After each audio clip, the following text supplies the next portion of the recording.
Hey Browns fans, this is your chance to join the company of some of the Browns' all-time greats on the first ever Browns fan cruise. Picture this. For 5 unforgettable days, you're sailing across the beautiful Caribbean Sea, reliving the Browns' greatest moments, getting autographs, snapping photos, and celebrating on the beach with your favorite Browns alumni, like Josh Cribbs, Webster Slaughter, Eric Metcalf, and a dozen others. Book now and take advantage of our easy, budget-friendly payment plans on this once-in-a-lifetime, all-inclusive cruise adventure. The clock's ticking, Browns fans. To book your cabin and for more information, visit brownsfancruise.com or call 216-284-6472 today. Browns Fan Cruise, where diehard fans and Browns alumni come together for the trip of a lifetime. Don't wait. Secure your spot today. And go Browns!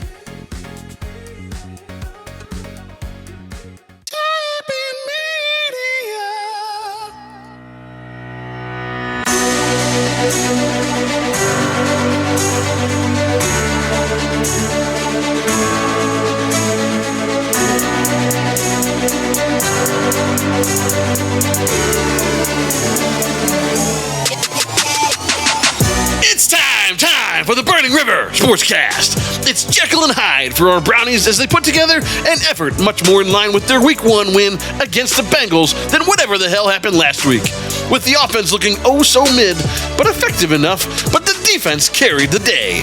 This unit is playing balls out and is ready to raw dog the NFL. Opposing quarterbacks, beware. A healthy handful of water-based lubricant is advised. Is it possible this is the best defensive unit in the NFL? Will Nick Chubb be able to make a full recovery?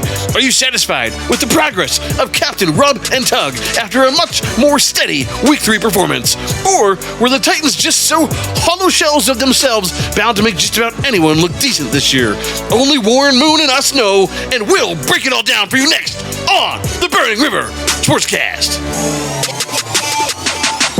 It's just rules made by men. If men can make the rules, why can't they change the rules?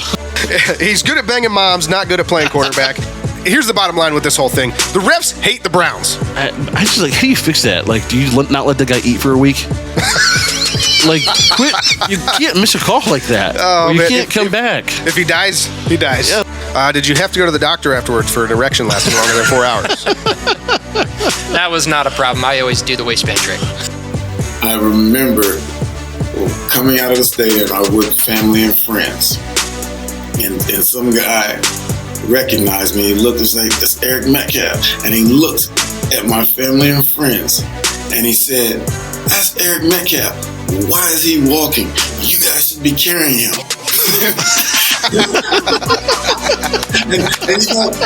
and I looked at them and I was like, "You're so right."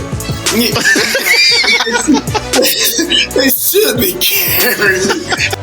Does anyone stop and say, like, that Harvey Weinstein, he made some great movies. We should let that guy back into society. Nope. Does anybody say, like, that Jeffrey Epstein, do you know how much money he donated to charity? But, like, because the guy can throw a ball good, we're like, whatever, we don't have any moral. I do want to say this about Weinstein. He owns all the rights to Dogma, and it can't be on any streaming services, and it pisses me off because that's a great movie. Ridiculous. Welcome into the Burning River Sportscast, the fastest growing commercial sportscast in all the sportscasts. Presented by Tappan Media and brought to you by the Cleveland Browns Fan Cruise. I'm your host, Kenny Thunder, joined by my co-host and loyal Satanist, the incomparable and incoherent, the one and only Red Hot Ronnie Jams. And a big hello to our trusty board up that sends out 3 audition tapes a week to Emily Deschanel and just can't figure out why he can't land a starring role in the weekly Fox crime drama Bones. Bone! Despite the uncommonly high frequency of rejection, how does it feel to be the biggest, densest bone man in the game? Well, it feels great, and I'm feeling great after that big win. Excellent. There you have it. Back to Red Hot. 2 questions. Yo. Who is the most electric football player in the original Tecmo Bowl going on the Cleveland Browns Fan Cruise? Eric Metcalf, easy. And where can all of your Satanist friends find our podcast? They can find our podcast wherever you get your podcasts. I'm talking Apple Podcasts, Spotify, Stitcher, Google Podcasts, Amazon Music, Pandora, iHeartRadio, Podcast, Castro, Good Pods, and so many more. And you know what what else you should do? What? You should subscribe to us on YouTube. I will. The only place where you can find our video podcasts. And check us out on Facebook, Instagram, and TikTok. Our handle for all those social medias, including Our YouTube is at Burning River Sportscast, and we are on X, the artist formerly known as Twitter, with the handle Burning River Pod. And while you're at it, check out our merch, www.thetapinmedia.com/merch or /shop. I apologize. We've got shoes, hats, mugs, mouse pads, shirts, shorts, flags, phone cases, and so much more. We've got the cruise line, so get your swim trunks, get your t-shirt. Still haven't added the tank top yet. Come on, man. That's coming. You'll get one. I don't think they come in your size, though. And make sure you check that out. Check all that out. Along with everything else in the store, we're constantly adding new things. So we have a jam-packed show for everybody today. Today we've got an interview with the Pumpkin Patch Browns backers. This is the Browns backers chapter that is run by superfan Pumpkinhead. That's right. Hell yeah. The man behind Pumpkin will be on with us shortly. And we have a Week 3 recap of a dominant win over the Tennessee Titans. Follow that up with an interview with another Browns alumni that will be joining us on the Cleveland Browns fan cruise. You mentioned him at the top of the show. Well, I did, actually. Eric Metcalf. Woo! And finally, we will preview the Week 4 matchup with the Baltimore Ratbirds. Yes, we will. So it's a big day. It's a big day. You know what that takes us to? Is it the news story of the week? It's the Burning River news story of the week.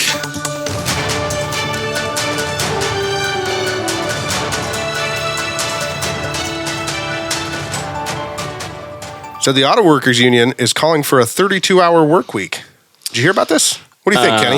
Yeah, obviously there's a big strike, the Big Three up in Detroit. So this is Ford, GM. I guess Dodge isn't a thing anymore. It's Stellantis.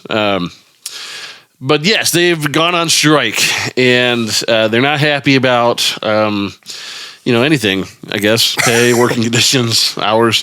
But I do think the one good thing that has come out of this, as we were discussing before the show, Boneman pointed out that the Auto Workers Union is calling for the 32-hour work week. First off, that leaves me more hours in a week to pod. Hell yes. We need more hours for pod. But who the hell wouldn't want to work 4 days and have 3 days off? Yeah, I mean, it just seems like the balance is so much better than 5 and 2. I mean, that doesn't make any sense. And what's interesting is this kind of comes full circle because the 40-hour work week comes to us from the auto workers unions to begin with, right? Henry Ford invented the 8-hour workday and 5 days a week. It's just rules made by men. If men can make the rules, why can't they change the rules? Yeah, I've never understood that, where we get so far into something where it's like, well, can't change now. Can't change it now. I mean, taxes are another thing, but let's talk about those. We go with a fair tax, just everybody pays the same at the point of sale, and it's real easy. Your tax document is 1 page long. Oh boy, instead, it's like 5,000, and nobody knows how to read it. But I digress. Do we need a Burning River Sportscast fair tax shirt? Man. No, but here's the thing. I don't think people realize how dangerously close we are to an AI revolution in this country. We're close. It is very close. I mean, the things that, like, I work in accounting, but I work with AI every day because, like things that are like groups that are nobodies are coming out with their own AI, and it's like, Yeah. if anybody could do AI, then we have to be close to that revolution that you speak of. I mean, I spend my days literally trying to figure out how to solve problems with technology so that people don't have to do them. Yeah, and I'm an accountant. Yeah, Like, I mean, it's part of the reason why you became such a rock star in the area that you're in is because you were able to figure out automated ways to do. I need that TPS report, and Kenny was like, "I'll put it on a spreadsheet, and I'll make it all do it by itself, and then nobody has to do anything." That's right. So the more you automate things, the less work there's people to do, but the more efficient an organization becomes. And I work in electrical sales for my day job. Yeah, and sales I literally sell automation equipment. That's what I do. All right. And then when you think about most jobs in this country, people don't realize, like, even they think most laborers are safe, and to some effect that's true. But think about driving and guys that drive truck for a living. With automated cars, why would a human ever sit in a big rig ever again? Less accidents. Like there's no lives. Well, I mean, obviously from the trucker's perspective, there's no lives if there is an accident that are affected. I don't have to pay somebody to drive the truck. Yeah, I don't have to. Cost of shipping should, in theory, go down. Cost of everything goes down, so that you know they don't have to stop every 8 or 12 hours to sleep. Yeah. They can make the trip straight across from California to New York in a day. Why? Like, so I just, again, these are happening in all aspects of our life, and I don't think we realize how close we are to it. And so my question is this: like, as AI starts to take over the workforce, what are we all going to do? And what are we all going to do for money? Because I don't know. So I think a 32-hour work week is actually a really good step in the right direction. It's a good start. Because it starts here. It just starts. I mean, automation is going to take up a ton of our jobs. I mean, we see this even in fast food, right? They have robots that can make hamburgers. Hey, but now you can't get a refill at McDonald's unless you talk to the cash register. Talk to a person. Well, but it might just you shouldn't talk to the cash register. That'll do nothing for you. But you should talk to the person behind the cash register. It may end up just being a robot that gives it to you. Oh man, if McDonald's gets actual robots to serve me food, I'm gonna be pretty turned. You might actually go to a McDonald's again? Yeah, I'll go again just to see it. No, it'll be interesting to see how this whole thing shakes out. I don't see the 40-hour work week going anywhere because it's just so ingrained as a part of our culture. But I don't think it's a bad start given we are so dangerous. I don't even like people used to, we grew up and we had this term, you Google something. Like you don't know it, and you're like, yeah, who was the leading pass catcher for the Patriots Super Bowl year? I don't Google it anymore. I chat GP it or one of those. I just ask us a bot, and because you're way ahead of my time. Because I don't have to. I no longer have to. I still Google it. I no longer. I'm have old to school, I guess. I'm now old school for Googling it. I no longer have to go through the permutations of who was the leading pass catcher for the Patriots during the Super Bowl year, the first one. I just asked ChatGPT or whoever who it was, and they answer me like a normal person would. Well, it's true. I mean, I guess I do a version of that because I ask Alexa a lot of those questions. Sure. And I mean, it's just a glorified AI that's going through and surfing the internet. It's a search bar on steroids, basically. Like instead of Googling, like I'll be at work writing an email to someone and I just can't think of the word. I used to end up going through a Google permutation of synonyms for something. It's like now I don't have to make Google understand what I'm trying to find a synonym to because I already couldn't explain it. I just asked ChatGPT, how would you say this? And it's like, here's some great examples. Okay, thanks, ChatGPT. It's amazing where we're going. It's scary as hell. Makes us all dumber, but for sure. But it makes our lives easier. And it'll eventually kill us all. So I think that takes us to the week 3 recap. Yeah, that'll take us to the week 3 recap.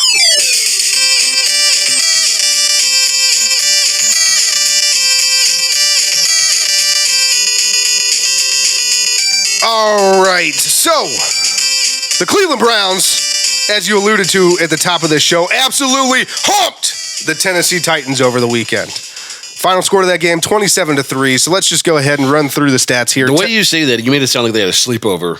Like the Tennessee Titans humped them. They humped the Tennessee Titans over the weekend. Like, well, you guys want to come over and get some humping? That's not how I intended it to come across. I meant it to be more sexual than that. But the Tennessee Titans, let's start with them on this one. The offense was led by one Ryan Tannehill, who went 13 of 25 for 104 yards, no touchdowns, no interceptions. Also led by running back Derrick Henry, who had 11 carries for 20 yards, averaged 1.8 yards per carry. He looks washed. Oh, he looks bad. This was his second worst game of his career, though. So, I mean, there's that. But yeah, but he looks washed. I have this reoccurring dream where I get to play high school football again. I'm so excited. I'm like, yes. And I show up for like the first day of training camp, but instead of being in high school and in great shape, I'm me. And I'm like, that's rough. I'm like, what even position am I going to play? Like, I don't know how to play nose tackle. Like, what am I going to do? Like, Derrick Henry's at the point where he's got to play nose tackle. What position do you end up playing? Nose tackle. Where else would you put me? Yeah, so he's totally washed. Derrick Henry with 1.8 yards per carry. That's trash. But next up, we have DeAndre Hopkins, 3 catches for 48 yards. And I know a lot of people wanted him on the Browns in the offseason. I was one of those people, but, I mean, didn't really do much against us. So, no. And then next up for Tennessee, their defense, they had 3 sacks, forced 1 turnover. And on special teams for them, Nick Folk, 1-for-1 field goal for their only points of the game. Pretty pathetic effort by the Tennessee Titans. They were just bad. Yep, so moving on to the Browns, the far more exciting team here. Let's start with the offense. Deshaun Watson, 27 of 33 for 289 yards, 2 touchdowns, no interceptions, 4 carries for 16 yards. And he was my player to watch in this game. And I will say he finally had an impressive game. He's still, I still want to see that 300 or 400 yard passing game from him. But he was uber efficient and uber accurate in this one. Second best completion percentage of his career with 81.8%. And I would say he took a big, even though he's not quite there with the yardage, he took a big step forward in this one, including the best passer rating that he's had since week 16 of 2020 with 123.4. Yeah, look, I don't want to throw a big wet blanket on this one because the Browns won, and that's good. So, but to me, it was a small step in the right direction. This is good, but we have to have Deshaun sustain this kind of activity. I mean, it's very clear that they worked on this throughout the week. Him and Kevin Stefanski worked really hard together to put together a game plan that allowed him to let the game come to him, not try to force anything, not try to play outside of himself. I thought even the fact that his 4 carries were carries more where the play broke down. It wasn't, or it was a designed run. It wasn't where he was feeling antsy and had to get out of there. But I just, again, I don't want to go back to Baker every week, but to me, this looks like a game that Baker could have played well in too, right? When Baker was playing well, it was when he was efficient and he was throwing for 250, 270 yards, a couple of tutties. To me, this still isn't a $230 million guaranteed contract game. But I would agree with that, but I would say it's a step. Definitely step in the right direction. For sure. Yeah. Bone, thoughts on that? I thought Deshaun looked good. He was accurate, putting balls just where his receivers could get it, and it was nice to see. It definitely gives you a good taste in your mouth, and just looking forward for more. Bone Man loves the taste of Deshaun Watson in his mouth. Oh no, don't go there, boys. I went there in the open. That was far enough. No, but seriously, I think the biggest thing for me with Deshaun this week was that he was composed. I mean, if you remember last week in the Steelers game, every time the camera panned over to him, he was like a deer in headlights. He looked like he had no idea where he was. He looked like Tim Couch in his first game. Yeah. He got out of some situations too and just scrambling, with some defenders, hanging on him, and he was able to get out and look downfield, and he was looking like Jacoby Brissett find the back open there. man. Yeah. Jacoby Brissett, the most athletic quarterback. Kenny liked to tell me last season that Jacoby Brissett was not mobile or couldn't get out of trouble. And runs a 5.5 into 40. And I told him Jacoby Brissett can get out of a lot of trouble. And he's more mobile than you think. Jacoby was tough. See? Yeah. Bone knows. Tough. He was tough. He wasn't fast. Bone knows. He wasn't fast. Bone knows. All right, let's move on to the running backs. The running backs in the rushing game in general for the Browns was god-awful in this. And I know we had a win. And like you said, I hate to throw a wet blanket on it, but I do have to point out that our team rushing in this one, 31 carries, 78 yards, 2.5 yards per carry. And so you're saying, well, there's quarterback rushing in that. There might be some receivers. Elijah Moore touched the ball a little bit, whatever. There may be some numbers that are skewing that. So let's just talk about the running backs. The running backs in this one, 21 carries, 56 yards, 2.7 yards per carry. So this is very concerning. The running back's going to get anything going in a game that we dominated overall. So you would think that it would be a little bit easier to get things going for them, and they just did not. Kenny, you got any thoughts on the running game here? This wasn't a defense that was overly good. They're not going to win a ton of games this year. And unlike the past defense that was ranked 28th, that Deshaun had his way with, this rushing defense was not quite that bad. So, or that good. So this team just isn't that good. And the fact that they weren't able to amount much of anything on the ground was very concerning. I do think that there's a lot of energy to get Jerome Ford involved and have him be the primary back because he's a young player and a draft pick. But I think that this running game is not going to take off until Big Ream gets his feet under him a little bit. They said he came into the game 10 pounds lighter than he played with the team last season. He needed to lose a couple pounds. He was looking a little doughy last year. He was a little doughy. He needed to come back a little thinner. They said he was working with his high school track coach. But I think that it takes a while to kind of acclimate. I mean, we all played at some level, so it takes a while to get into game shape, and he missed all the training camp. So I think a couple weeks from now, this run game may look very different as he takes on more of the workload, and it's going to become very clear very early on that he's the better running back out of the two. I still don't know what Pierre Strong is doing there, really, but he was the leading rusher this week. He was the leading rusher this week. So I don't know what to make of that, but I just think Big Reem is ultimately going to be the guy that if this team is going to be a serious contender, win the division contender, maybe make the playoffs contender, it's going to be with Big Reem carrying the ball. Yeah, and Bone, this was your position group to watch, if I'm not mistaken. So what are your thoughts on the running backs? Yeah, I was pretty wrong from last week. I didn't tell us more. I knew we would miss a step without Chubb, obviously, but I had a little more faith in our O-line. I just thought that we could kind of plug and play some guys, and then hearing that Kareem was coming back, I was super excited because I love Kareem, and I was fortunate enough to be at the game, and the crowd just went nuts when he got his first touch. So like being at the game, I honestly didn't even realize, that the backs didn't do that well, just based off of just how the game was and then how we kind of just dominated. But obviously looking at the stats, it's not great. You think they turn it around? I think they'll turn around. I think Kareem's going to get his feet under him, get more involved with the playbook, obviously, hopefully be studying, watching film. And he missed the whole training camp in the first 2 games of the season. So, good point. He's a fan favorite, and I think he's gonna ball out. I hope so. They need some help, and they need to pick it up if we're going to keep pace all season long. So next up here, wide receivers, Amari Cooper, 7 receptions for 116 yards and a touchdown, and just continues to prove that he is a number 1 wide receiver. Yeah, look, Amari's really good. I think we've had conversations in the past. Like I think because he's not flashy, he's not known to be the fastest guy in the league. Or but I know in the offseason, we even advocated for bringing somebody in that could be potentially the number 1, and Amari's the number 2. But to your point, he's not flashy. But and he just goes to work. He's kind of the Nick Chubb type. Yeah, he runs great routes and he catches every ball. Yeah, but I think he does hear. I think he does hear what people are saying, and I think he likes to prove everybody wrong and show that he is, actions speak louder than words, and he goes out there and proves every week that he is that number 1 receiver. Well, yeah, and I think he's an easy guy to play with. I think that he and Jacoby had a ton of chemistry last year before Deshaun came in. Yeah. Carried over to Deshaun. So the fact that you can just carry that over to another quarterback is not only impressive, but I just think it speaks to your character and the way you go about your game. Yeah, for sure. And then next up here, DPJ, 3 receptions for 49 yards. And Elijah Moore, 9 receptions, 49 yards, 3 carries, -1 yard, and a fumble lost. So bottom line for Elijah Moore here, they're trying to get him the ball really, really hard.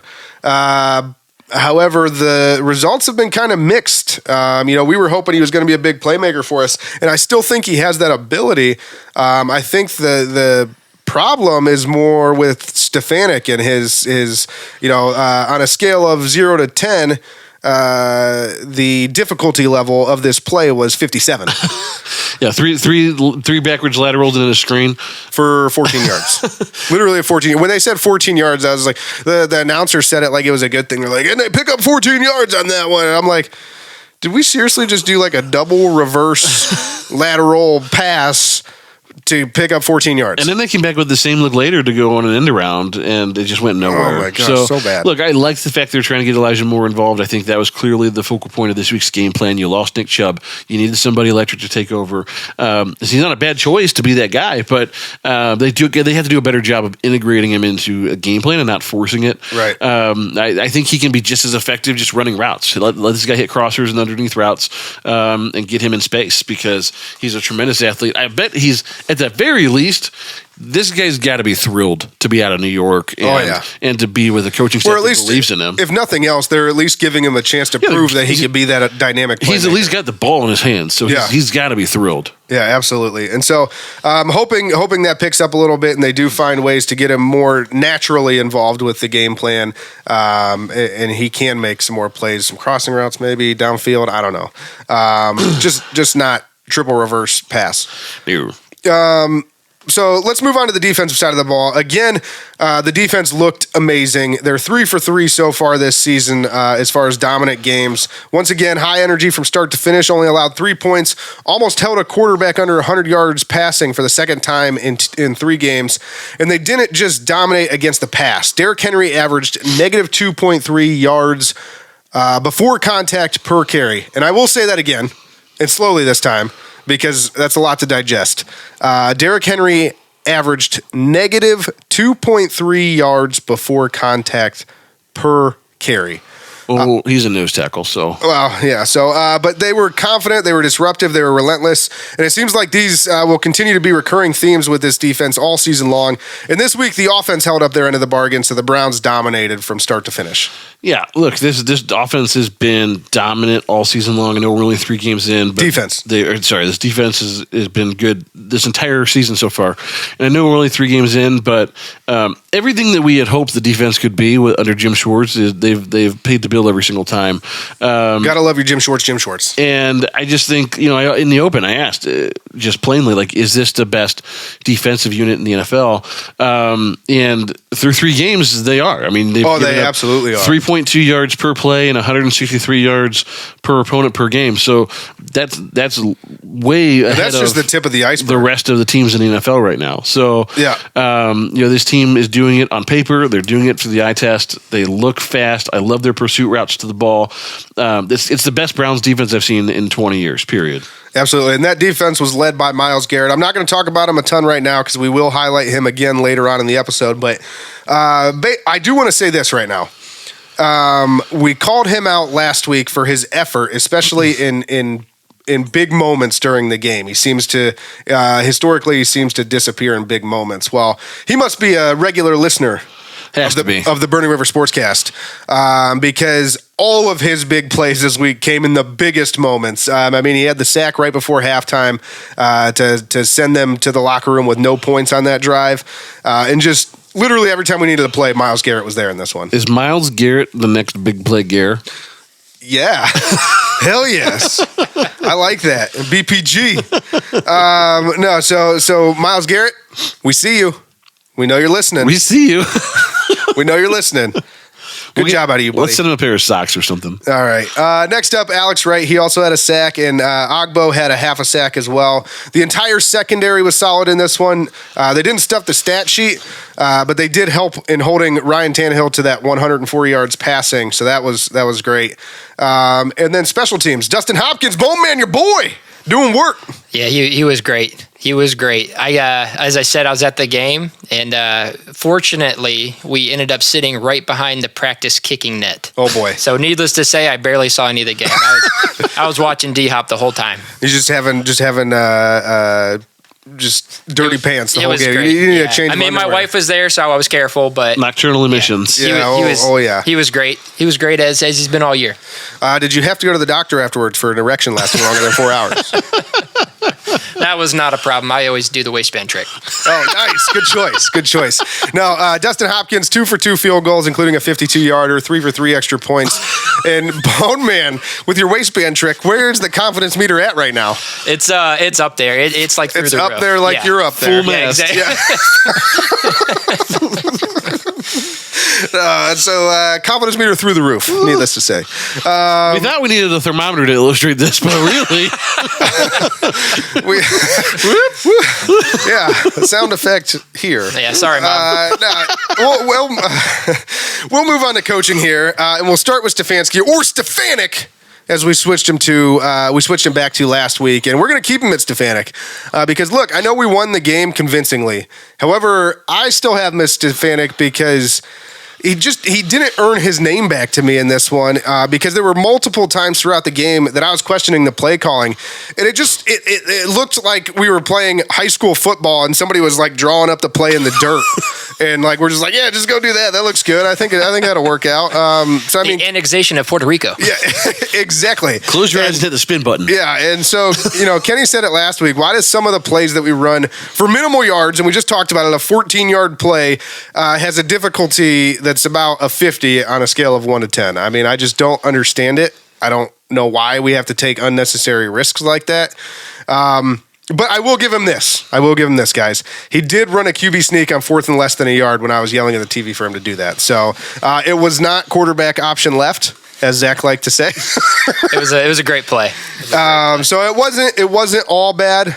But like I said, there's still far too many times where this guy tries to make it known that he really thought about this play and he's the smartest guy in the room and nobody can touch him. Yeah, Stefanski, you don't have to outsmart yourself. Sometimes you just play good fundamental football, and that's all it takes to beat an inferior opponent. If you had done that against the Steelers, you would have beaten them too. Yeah. I mean, that's what's separating you from 2-1 and 3-0 right now. Agreed. Look, you don't get those games back. I just think that this week was a game against a team that was not as good as you, and a team that's aging in every way. Ryan Tannehill looks ancient. Derrick Henry looks doughy. He fell off a cliff. Man. I mean, he couldn't even move, and they haven't done a good job of putting complementary pieces around Tannehill to do anything with. So D-Hop, that's what they got. I mean, and D-Hop. I mean, he was a mixed bag in the free agency. Nobody really wanted him because of whatever his antics are. So we don't know what they are. So for now, with all of that in consideration, I would say I kind of put this in the same class that I put Deshaun's performance in, which is this is a step in the right direction. We didn't do anything too stupid. I think we did some things early on that were kind of goofy, and then we kind of settled in and said, okay, let's not do that anymore. We don't need to do that to win the game. Let's just get back to fundamentals and timing routes and things that are going to make this team convert first downs and keep them on the field. Yeah. And so just as we're not ready to say that Deshaun is all the way back yet, for now, he's still Stefanik. But next up, we got Jim Schwartz. And we already talked about Jim Schwartz. We're going to keep talking about Jim Schwartz because I have no words. I'm going to give you a lot of words, but I have no words for how good this guy is at his job. I mean, the Browns are putting up historically dominant numbers through 3 games. They haven't allowed a red zone touchdown or field goal in the first 3 games, and that hasn't happened since 1978. You already mentioned it. Total yards allowed per game, 163.7. And you also mentioned which other one did you mention? I mentioned yards per play, which isn't on your list. So yards per play, they're also the 163.7 is first in the league. The yards per play is first in the league. Rushing yards allowed per game, 52, first in the league. Passing yards allowed per game, 111.7, first in the league. First downs allowed per game, 7, first in the league. Third down percentage, 19.51%, first in the league. And points allowed per game, 10.7, which is also first in the league. They literally lead just about every defensive stat category that there is. And because of that, it's like we've mentioned all along, it's beyond as advertised with Jim Schwartz. Like it's everything we hoped it would be and more. You almost wish he was the head coach. Yeah, I mean, at most times. And then you just think about how many points the offense has given up and then that percentage and how much lower it would I think the offense is legitimately giving up more points on the season than the defense. Yeah, it's insane. It's got to be close. So I think it's 17 to 15 in favor of the defense. But yeah, Jim Schwartz, unbelievable. I hope they keep playing this way throughout the season. And I hope we can stay healthy. That's the biggest thing. Yeah, I mean, the only thing I have to say is to go buy a pair of Jim Schwartz. That's it. Yeah, Jim Schwartz, available on the Tappan Media shop, the Burning River Sportscast shop on tappanmedia.com, www.thetappanmedia.com/shop. Go to show specific, Burning River Sportscast, and you'll find them there. Nocturnal emissions. Yes. Next up, Bubba Ventrone. Special teams are fine. Tell DPJ to take a fair catch if there's nothing there. Let's just, again, minimize risk. That's all I have to say. All I have to say about Ventrone. Yeah, I mean, I was glad they didn't tackle anybody this week that was making a fair catch, so that was an improvement over last week. But yeah, I don't know. It's just like I don't think DPJ wants to be a returner. He's always kind of looked awkward back there. I don't know why they keep forcing that. There's other good athletes on this team. Yep. Marquise Goodwin's the guy that's returned kicks in the past. I don't know why they haven't put him back there at all yet. They haven't really used him a lot at all. Right. So I don't know. To me, it seems like it's a waste to have him out there. And it takes away from what he's doing on offense because, again, he's just still kind of very mid. Yeah, for sure. So, overall in this game, total yards, Cleveland 341, Tennessee 94. You heard that right, 94. First downs, Cleveland 23, Tennessee 6. Time of possession, Cleveland 38-29, Tennessee 21-31. Penalties, Cleveland 5 of 46, and we did it. We won the penalty battle for once. Tennessee had 8 for 80 in this one. But we lost the turnover battle once again. But that's okay because it didn't matter. Turnovers, Cleveland 1, Tennessee 0. So, real quick, I will point out DeJuan Jones allowed 0 pressures on 37 pass blocking attempts in this one. And I'll say that the dude is probably one of the biggest steals in the entire draft.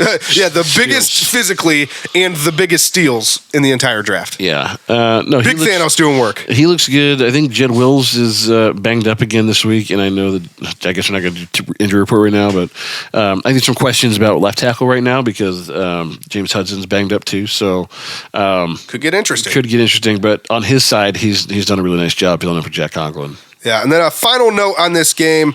The refs really tried to fuck us again in this game. Right before half, on what would have been a touchdown, they ruled that Amari Cooper had stepped out of bounds on a completed pass, and it wasn't even close. Not even close. He had a couple feet between his foot and the out of bounds line, and it was just egregious. Absolutely egregious. Zach could have done the shorts trick and pulled him all the way down, and there would have been longer of grass than his shorts trick.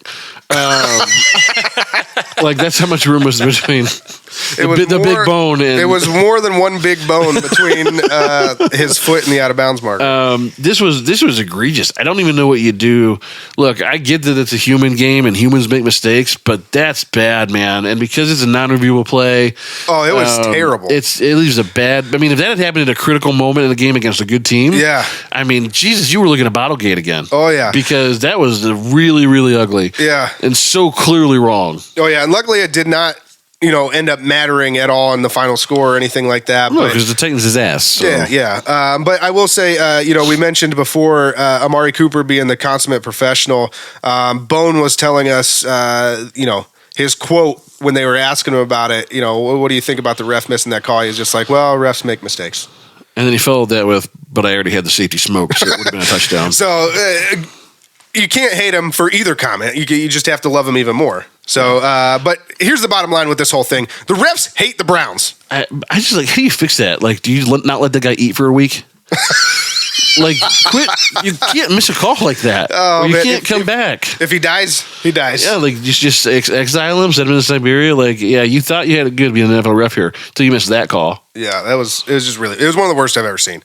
In other Browns news here, Chubb's high school and college, Cedartown and University of Georgia, respectively, paid tribute to Chubb this week and asked for thoughts and prayers for their injured alum.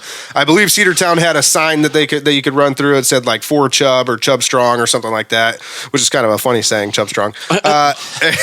Nocturnal emissions. And then University of Georgia had individual placards held. Yep. So a lot of good tributes to Nick Chubb this week, and I will say the prayers must have paid off because initial testing this week revealed that the damage to his knee is not nearly as extensive as originally thought. It turns out he only tore his MCL, which is unbelievable when you watch that over again. His ACL was severely stretched, they said, but it is intact and no tears. Recovery time is expected to be 6 to 8 months, and doctors say he should make a full recovery and be back to 100% for next season. I mean, it's the best news you could have hoped for. Yeah. I mean, outside of them saying nothing was torn. But nothing doesn't tear when you fall like that. Yeah, no. So something had to have torn. To be just the MCL on a knee that has already been completely rebuilt from scratch one time, this is huge. I think, it feels bad for all of us. It feels bad for Chubb. But to at least have that kind of on the back end now that hey, I'm going to make it back and I'm going to be okay. Yeah. Because he's probably looking at it now like this is an easy recovery, man. I had my whole knee basically replaced last time. I mean, you think about the work that it took to get back to where he was. I mean, he should be ready by the early parts of the season next year and in good shape. Yep. So very optimistic and awesome turn of events for Nick Chubb. I will say this though, is it gonna? And we talked about it last week. Is it gonna matter? Will the front office pay to keep him? Or is this it for Nick Chubb on the Cleveland Browns?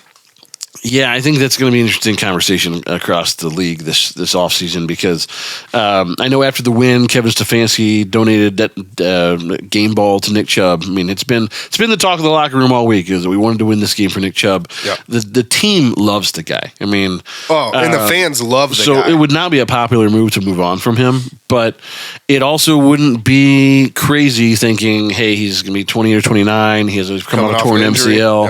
Yep. Can we draft somebody or can we find somebody in free agency that is just as, productive or semi-productive in this Deshaun offense. So, I mean, we've said all along we didn't expect Nick Chubb to be here this long. No, we said for sure, in our opinion, just based off of the business of the game of football, he would be gone either before the end of the season or sometime in the offseason. I think the only thing that keeps him here is if these players go on some kind of magical run here and they do it for Chubb every week. I mean, it would be hard if you win a Super Bowl and you say, we did this for Nick Chubb, and you're standing there on the podium, and then they go the next week, he's cut. I just don't see how you can. The players might be the only thing that can save him at this point. Yeah, I agree. Because from a business sense, it does make sense to move on. Yeah. So as a Browns fan, I'm completely torn on this though, because as always, I want the Browns to win. Obviously, you always want the Browns to win. However, if they win all season with minimal rushing output, like you were saying, like they did this week, I mean, literally minimal rushing output this week, and they dominated the game.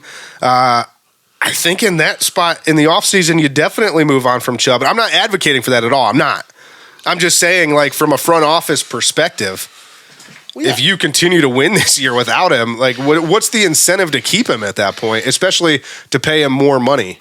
I think the one thing we have going for us here is that we've watched the Indians, the Guardians do this every year or so with good pitchers. Yeah. Where they're fan favorites, and you go, yeah, we like the guy. He won 20 games last year, and he's a Cy Young winner, and then, boop, he's gone. But the difference is the Guardians have a track record and history of winning those trades. Yeah. Where this Browns team has a track record of losing. Has a track record of losing everything. Literally everything. God, I hope they do what they can to bring him back. And maybe because he's coming off of an injury, maybe he takes some kind of hometown discount to stay on the roster and get an extension. I don't know. But I just, from a straight business sense, I think it gives them the window they need if they want to move on. Yeah, here's the deal. While I understand the business side of things and how it would make sense to move on, what if the Browns, we keep talking about how is the running back pendulum going to swing back, and how do we stop going down this rabbit hole of running backs being undervalued? What if the Browns do it? What if they say, that's fine, Nick Chubb is our leader. He's the heart and soul of this team, and we just pay him anyways. I know we don't have a whole lot of cap space or things that we can do, but I mean, I would gladly. I mean, I'm sorry to say this, but I would gladly give up several players on this team in order to keep Nick Chubb. I mean, the problem is the proof is in the pudding, though, because I'm watching this weekend and I'm going, man, this Colts-Ravens game is really close. If they had Jonathan Taylor, they definitely would win. And then the Colts won without him. Oh, and we go back to our game last week against the Steelers, and I say if Nick Chubb would have played that whole game, I think we would have won by 10, 15 points. And we'll never know that. But then you look at a guy like in the Las Vegas Raiders game last night, and I'm thinking, okay, they kept his name Josh Jacobs, and he didn't do Jingleheimer Schmidt anything. The Giants kept Saquon, and Saquon's hurt already too. Yeah. So I think it's a hard thing to argue with the longevity and the production conversation about these running backs, no matter how much you like them. Yeah. Because at some point they will get hurt, and at some point they will become unproductive. But I don't know. I just don't know that is it any more than any other player? I don't know. Yeah, no, and I agree with that. And I think, unfortunately, I think the bottom line is that most likely Nick Chubb won't be back. As much as people don't want to think about that right now, most likely he won't be back. And that just hurts my heart that Nick Chubb won't be a part of the Browns. And I think a perfect example of this is this Tennessee Titans team, not this year's team because they look like ass, but of years past, they had a very middle of the road quarterback who could make most of the throws you need to win a game, but wasn't a top tier player. But you had a running back on that team that carried the workload to the team, dominated 350, 400 carries a year, and was absolutely amazing in every game. And they could make it to the playoffs, but they just couldn't get over the hump. And it's just because they didn't have elite quarterback. So I think it's hard to argue with on paper at this point because what we're finding out. Well, and the style of play in the NFL, it's a lot easier to open up the running game with the passing game than it is to open up the passing game with the running game. So, or so they say. Yeah, that's what they say. But it's an interesting thing from the game here. We keep talking this recurring theme of everybody's doing it for Chubb, right? Well, just so you know, they won by 24 on the 24th day of September. Mandela effect. I don't think that means what you think it means. I think you were just thinking of like 24-ception, but you went with Mandela effect. 6 degrees of Kevin Bacon. Illuminati. Yeah, Illuminati. All right. And so I propose we start, they're talking about getting wins for Chubb. I propose we dub this Get the Dub for Chubb. Might be a t-shirt in that. Get the dub for Chubb. Chubb dubs. Get the dub for Chubb. Dub for Chubb. Dub for Chubb. Dub for Chubb. Hell yes. No one wants to chant with me? Okay. Dub for Chubb. Dub for Chubb. Dub for Chubb. Dub for Chubb. Dub for Chubb. Hell yes. Yes. But yeah, so great things. If the team does keep playing for Chubb and we keep winning, I'm excited. Last thing here in other Browns notes, an old fan favorite retired this past week. Christian Kirksey was with the Browns from 2014 to 2019, team captain from 2017 to 2019, coined the phrase dog check. Which kind of went nowhere, but I think it's still kind of cool. Hey, it was on a t-shirt. A lot of people said it. I have that t-shirt. It's a neat t-shirt. That is a good t-shirt. And I believe it's actually on sale right now, but we won't plug that.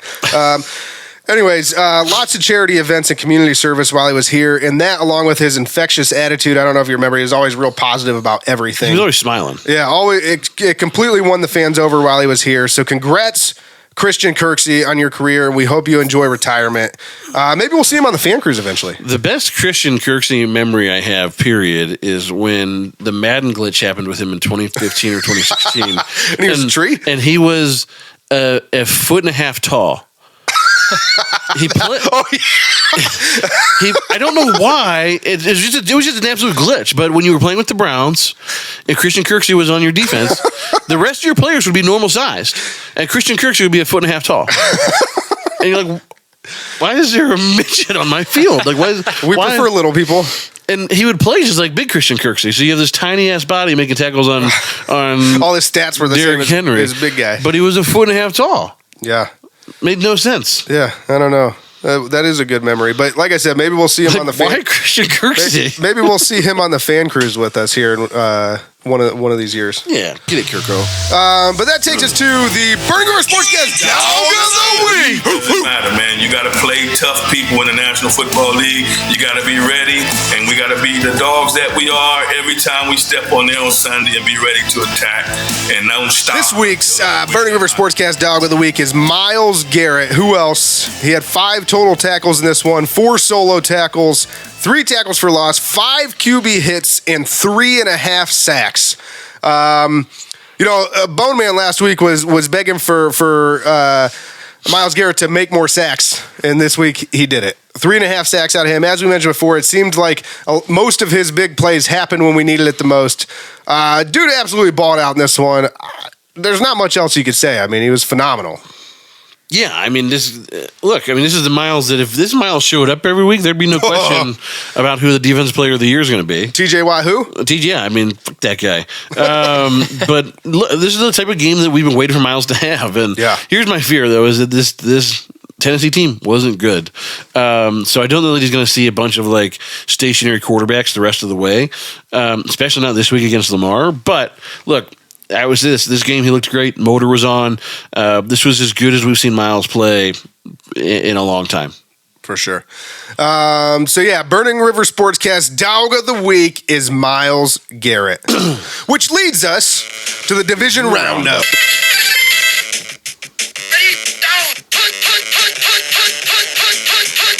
All right, so we'll start off with Baltimore in this one. Baltimore loses to the Indianapolis Colts in overtime, and Kenny called it and said this was going to be the closest game out of the bunch because he liked Gardner Minshew. But he didn't like Gardner Minshew enough to pick the Colts, so I was wrong, Kenny was wrong, and Bone was wrong. Everybody was wrong in this one. Wrong again. Feels bad. Feels real bad. Didn't think there was any way the Colts could beat the Ravens, but here we are. They're not that bad. They're pretty bad. Next up, Pittsburgh went to Las Vegas for Sunday Night Football and beat the Raiders. So just want to say here, I specifically said Mike Tomlin was the better coach in a matchup against bad teams. And that would be the difference in the game. And it was the difference in the game. And I was right, Kenny was wrong, and Bone was wrong. How does Josh McDaniels keep a job in the NFL? I have no idea. He's literally ass everywhere he goes. It's the worst. And then he just returns to Bill Belichick. He's like, hey, hey, Dad. Can I have my job back? And he gives it to him every time. I don't get it, but whatever. It's such a mess. Next up, Cincinnati. Cincinnati plays the Rams on Monday Night Football. They're probably actually playing as we're recording right now, so we'll add that game in with next week's update. But we all picked the Rams, so the outcome's gonna be the same regardless. We're either all gonna lose or we're all gonna win. So great. And then finally, Cleveland obviously beat the Titans in dominating fashion, and Kenny was wrong. The only one wrong in this one. He picked the Titans. He thought the Titans were good, and they ass. They were really bad. They were way worse than I anticipated. Bone Man, good job out of you. Me and you picked that one right. Which leads us to the standings right now. I'm at 5-3. I righted the ship. Feels good. Bone Man's at 5-3, and Kenny bringing up the rear as always. He loves the rear. 3-5 and under 500, and I predict it stays that way for the rest of the season. So this feels better. This feels right. I predict I'll take your mom home tonight. Dang. Bringing Cindy into this. She's going to be upset when she sees this. Cindy's a luscious lady. All right, let's take a quick trip around the NFL.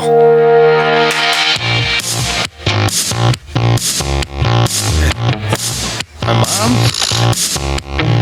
Unbelievable. Cindy loves it. All right, so you know that one of my favorite things to do during this segment is poke fun at Russell Wilson. Well, he continued to be washed this week, but that wasn't even the biggest storyline of this game. The Dolphins put up 70 points on the Broncos this week. That's right, 70. Only the fourth 70-point game in NFL history, and they could have kicked a field goal as time expired to set the record for points in a game. The current record is 72. They could have got 73, but Mike McDaniels elected to kneel the ball as the fans chanted, 3 more points, 3 more points. But he did not do that. Classy move on his part. And Dolphins corner Xavier Howard called it totally disrespectful to leave Russell Wilson in the game. I'm not sure how it was disrespectful. I would have been just out of, happy that they left him in because he's ass, and we would have continued to dominate. But apparently he was upset that Russell Wilson was still in the game. I mean, the funny thing is like Russell didn't play even that bad. I mean, he was 23 of 38 for 306 yards, a touchdown and a pick. He was ass. The difference was Tua threw for 309 yards and 4 touchdowns, and some guy named Devon Achane ran for 203 yards and 2 touchdowns. Did y'all see? He's running back. He's the fantasy waiver wire winner of the week. Yeah, he is. Did you guys see Tua's no-look pass? Oh, yeah, the backwards one? Yeah, that was dope. That was nasty. But bottom line in this one, Broncos and Russell Wilson are ass. So. I mean, 70 points. I was like, it was at one point, it was like 50-20, and I was like, wow, like they're just beating up on them. Nope, they added 20 more. And when I looked up and saw 70, I was like, what? That doesn't happen in the NFL. No. It was a double take. I saw that on fantasy, and I was just...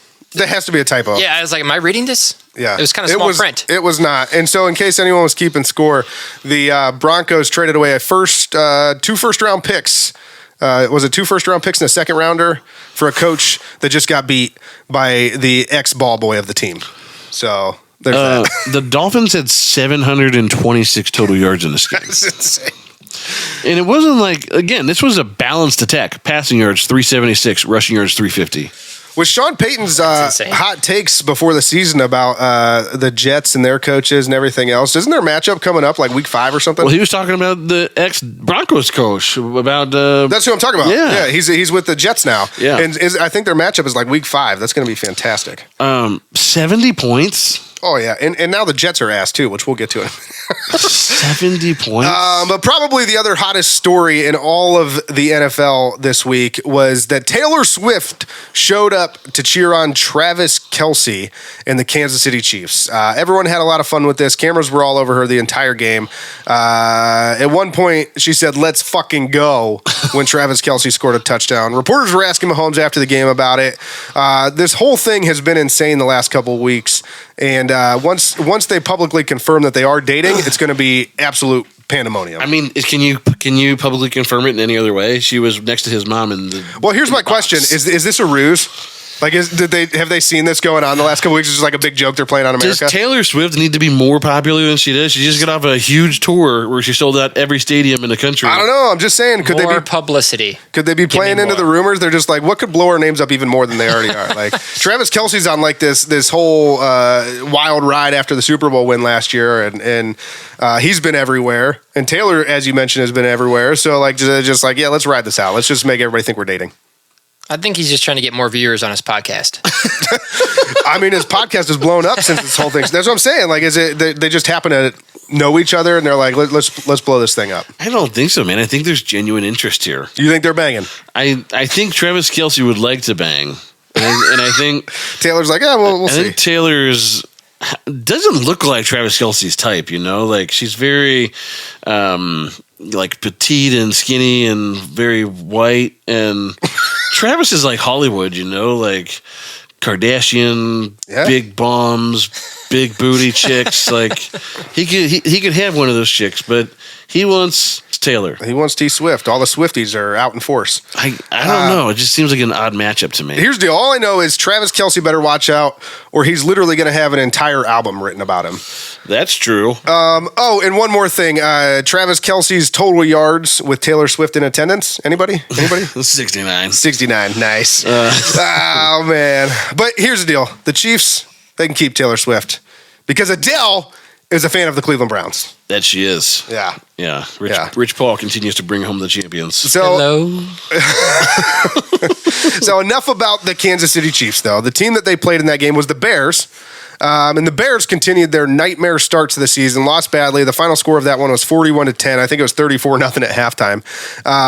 They had no answer whatsoever for the Chiefs. By the end of the game, it looked like the Chiefs were just playing with the Bears. And while Justin Fields is they're just playing with the Bears. And while Justin Fields is struggling to live up to the hype around his name that was built up in the offseason in Chicago, Patrick Mahomes became the fastest player to reach 25,000 career passing yards since at least 1970. Took only 83 games to do it. The next fastest, Matt Stafford, in 90 games. But yeah, the Bears remain defeated, 0-3, and they look bad. They are bad. Hot take. They are bad. I just bad. can't believe that before this season, people were building up like they're going to win the division. Playoffs? Don't talk about it. Playoffs? You kidding me? I know those same people said Kenny Pickett was the answer, and they're 2-1. So I guess blind squirrel finds a nut sometimes. Yeah, I don't know. Look, I just think a broken watch is right twice a day. There's a lot of different. Both of these buses are coming home to roost. I can tell you that. Oh yeah. So, like I said, they remain defeated, but from defeated to one of the remaining undefeated teams in the league. Well, not anymore. The Cowboys lost this weekend to the lowly Arizona Cardinals, and they didn't just lose; they lost convincingly. It was 28-16, and I believe it wasn't even that close. I think there was like a garbage time field goal or a touchdown or something that was scored to make it that close. So is it already time for the wheels to fall off in Dallas? I mean, it seems to happen every year at some point or another. Is it time? That defense is still really good. I think this was just one of those games. I mean, look, like Pacino said, any given Sunday. He did say that once. I just think that sometimes your broken watch, your clock squirrel is a nut. Man, we go back to it already? It's literally been like 4 sentences. Every cliche you just gave me. I think the Cowboys are better than this. I think this was a bad game. Sometimes you just don't have it. Micah Parsons is ridiculous. He's real good. And just that Cowboys defense is good enough to carry them a long ways. I think the question here is Dak good enough to carry them a long way? And we've seen this experiment play out for a long time, and he hasn't yet. So that's still, I think, the biggest question mark on this team. We know he can throw for a lot of yards. We know he can throw for a lot of touchdowns. We also know he can't stay healthy very often. And then at some point, that all bites him in the ass. So true. I will say this probably speaks to parity in the league. I mean, it shows like you said, any given Sunday is makes for the league a reason. great. It's why it's the best league in the world, is because literally any given Sunday, the worst team in the league could beat the best team in the league. Because they're that evenly matched. But next up here, C.J. Stroud and the Texans went into Jacksonville and upset Trevor Lawrence and the Jaguars. C.J. Stroud was 20 of 30 for 280 yards, 2 touchdowns, no interceptions, and became the first quarterback to throw for 900-plus yards, 4-plus touchdowns, and no interceptions in his first 3 games of his career. I'm impressed with C.J. Stroud so far. We knew we watched him play here. We watched him play. We knew he was we always good. knew it. The biggest thing about C.J. Stroud is like his command, his composure. Like he's never rattled. He always seems to know where he needs to go with the ball, what the defense is going to be doing. I think the big difference between like him and Justin Fields is like Justin Fields. We all had this respect for him as like the athlete that he was. Not that CJ is not a good athlete, but he's not the athlete. If you put him to get like Justin Fields is. Justin Fields is a freak athlete. Justin Fields is like the flashy athlete, and you go like, that guy's going to have success in the NFL. But the quarterback position is about so much more than that. And right now, CJ Stroud is showing you that. Absolutely. So CJ Stroud is a pretty good quarterback. You know who isn't a good quarterback? Zach Wilson. And he's good at banging moms, not good at playing quarterback. The milf hunter. Yeah, but so the wheels are completely falling off in New York right now as the Jets lost to the Patriots and all kinds of frustration on the New York Jets sideline. There were 3 separate incidents with players yelling at other players or yelling at coaches. Everyone seems to still hate Zach Wilson. Everyone's yelling at him. And a season that started with so much optimism in New York may end up being one of the worst seasons that New York Jets fans have ever had to endure. And I'll just say it like we said it last year. New York Jets is trash, man. Trash. They trash. Keep that receipt. Keep that receipt, Robert. Yeah, keep it. Here's the thing. They have to make a phone call, right? They have to make a phone call. They got Tom Brady out there? They got to call Tom Brady. They got to call Kyle Orton. Call anybody. Call Jay Cutler. Literally anybody. Russell Wilson to the Jets. Call Chad Henne. Nice. Chad Henne's looking for work. They got to do something. You can't keep marching this kid out every week and him being just ass. I don't know why they keep standing by. We think he's going to be a good quarter. Like maybe after like 6 years of riding pine and watching Aaron Rodgers play, but Aaron Rodgers is on the bench now because he's hurt. He's just so you don't bad. have that luxury anymore to let Zach Wilson learn. He's officially the quarterback and he's officially ass. Well, I think that's where he needs that though. Like I think maybe Zach Wilson's a quarterback like Geno Smith did in 4 years after watching some good quarterbacks play. Maybe he'll find lightning in a bottle. But it's possible, but right now he ass. Yeah. He's the biggest ass in the ass league. But they have to make a phone call, right? That team is too good and too talented. You got Garrett Wilson on that team. You got that defense that they've got all that money invested in. And man, you got to do something. I agree. You can't. I mean, if that was us, I'd be like, put Bernie in. Like, yeah. You can't be worse. I would call for anybody but him. Like I can think of at least 5 ex-Browns quarterbacks. And your mom's not safe while he's on the team. Nobody's mom is safe. I mean, you went after my mom already in this podcast, and now Zach Wilson's probably going after her too. So I don't, whatever. Zach Wilson's actually dropping her off after Great. Thank you. Yeah. Final note here: Sam Howell's really bad. That's it. That's what I got. I actually look. He's not good. I think he's better than I thought he was going to be. And like he's not good, but he's not ass trash. Like Sam Howell's bad. That's my note. He's bad. Okay, I don't disagree with you. All right, so that'll do it for Around the NFL. Kenny, I think it's time. I think it's time for an interview. Oh, it is? Yeah, and so something that we started doing this year is our Browns backers interview series. And what we wanted to do is highlight Browns backers from around the country. We wanted to do this for several reasons. One, these people are all diehard Browns fans and love our Brownies, rain or shine. Obviously, that's number one. The Browns have fans everywhere, and these people show up at their viewing locations week in and week out to see and support their team. But what we also wanted to do was highlight what most people may not know about the Browns backers, the fact that they do a lot of good work around their respective communities. So with that, let's go ahead and get into the next interview in the series. I would say this, for some people, this might be your introduction to the Browns backers, that maybe you didn't even really realize that there was this organization out here, this global organization that is out here rooting for the Browns every Sunday. Doing community service. All around the world and doing good things in their communities. So, hopefully you guys enjoy some of these interviews because we've got some really high caliber folks we've had conversations with so far, and they just get better and better each week. Yeah. So with that, let's go ahead and get into the next interview in the series.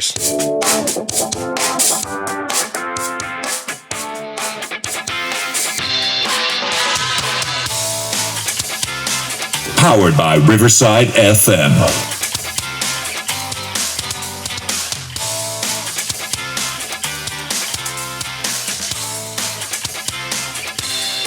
Okay, guys. So this week for our Browns backers interview series, we have the opportunity to chat with Gus Angeloni, who is the president of the Pumpkin Patch Browns backers, or better known to everyone around Cleveland as Pumpkin Nation. And if you watch Browns games, then the word pumpkin sparks some familiarity, and there's a reason why. Pumpkinhead is one of the super fans that is at every Browns game, and that is why this chapter is the Pumpkin Patch or Pumpkin Nation. That's right. Gus is the man behind the pumpkin. He's Pumpkinhead. So without further delay, let's welcome Gus Angeloni. Gus, how you doing, Gus? Pumpkinhead. What's How up, you doing, guys? man? Thanks for having me tonight. Yeah, thanks for being here. We really appreciate it. And so, first of all, I just I want to ask you. You guys are the pumpkin officially on the Browns backers website. You're the Pumpkin Patch Browns backers. Have you always been the Pumpkin Patch Browns backers, or is it Browns Nation? I know or you just intermix the two of them. Yeah, I mean, it's kind of the same, one and the same thing. I started off as the Pumpkin Patch Browns backers, and I thought maybe switching it up to Pumpkin Nation gave it more of a strong name or a feel to it, but it's essentially the same thing. Gotcha. And tell us a little bit about your chapter. I know you're located in Cleveland, but when were you guys established? What's your viewing location? How many members? Those types of things. Yeah, so I believe we were established in 2006. We've got multiple viewing locations here. Usually it's based around the tailgates, but the tailgates have kind of morphed into block parties now. So we've got Barley House. I saw this past week, and it was pretty wild. Yeah, so we don't per se really are not your traditional Browns backer chapter, as most chapters are out of town and have like meeting locations during game days and do certain events. Mine's more based on my tailgates and what I do here in the community here in Cleveland. So I feel it kind of separates me from, or I should say us from the other chapters. Obviously I'm kind of well known for what I wear on my head at game days. The tailgates that have turned into block parties now raise thousands of dollars for local charities here in Cleveland. Usually we do Wags for Kids, which is helping getting service animals for children. I'm a Marine Corps veteran, so we like to do things with Wounded Warrior Foundation, anything with veterans. And then we do a breast cancer one as well. But, the three big things for me is kids, animals, and military. I think that should be the big three things for just about everybody. I mean, all good things. Yes. So can you tell us a little bit just about how the pumpkin originated for yourself? I mean, it's like Sure. For us, it seems like it's just always been a thing. Like it's synonymous with Browns games as you see Pumpkinhead down there before the games. But like, where'd that come from? Yeah, I mean, it's actually wild how iconic it's turned into. But actually, this is my 20th year. Started in 2002-2003 season. Kind of started off as just something silly to do. There was actually four pumpkins that were made, the day of the game. I believe it was a Bengals game we were going to. And I made these, as folklore goes, the pumpkins are no longer real, but they used to be. You can't get pumpkins after a certain time of the year. So, the novelty, people really enjoyed it. So I decided to make one out of fiberglass, keep the thing going, keep doing it to every game. But, the way the story goes, back in 2002, I believe the Browns changed the color of the helmet. They called it a pumpkin orange. Kind of a no-brainer there. Halloween and 4th of July are my favorite holidays. So, it's, like I said, a no-brainer.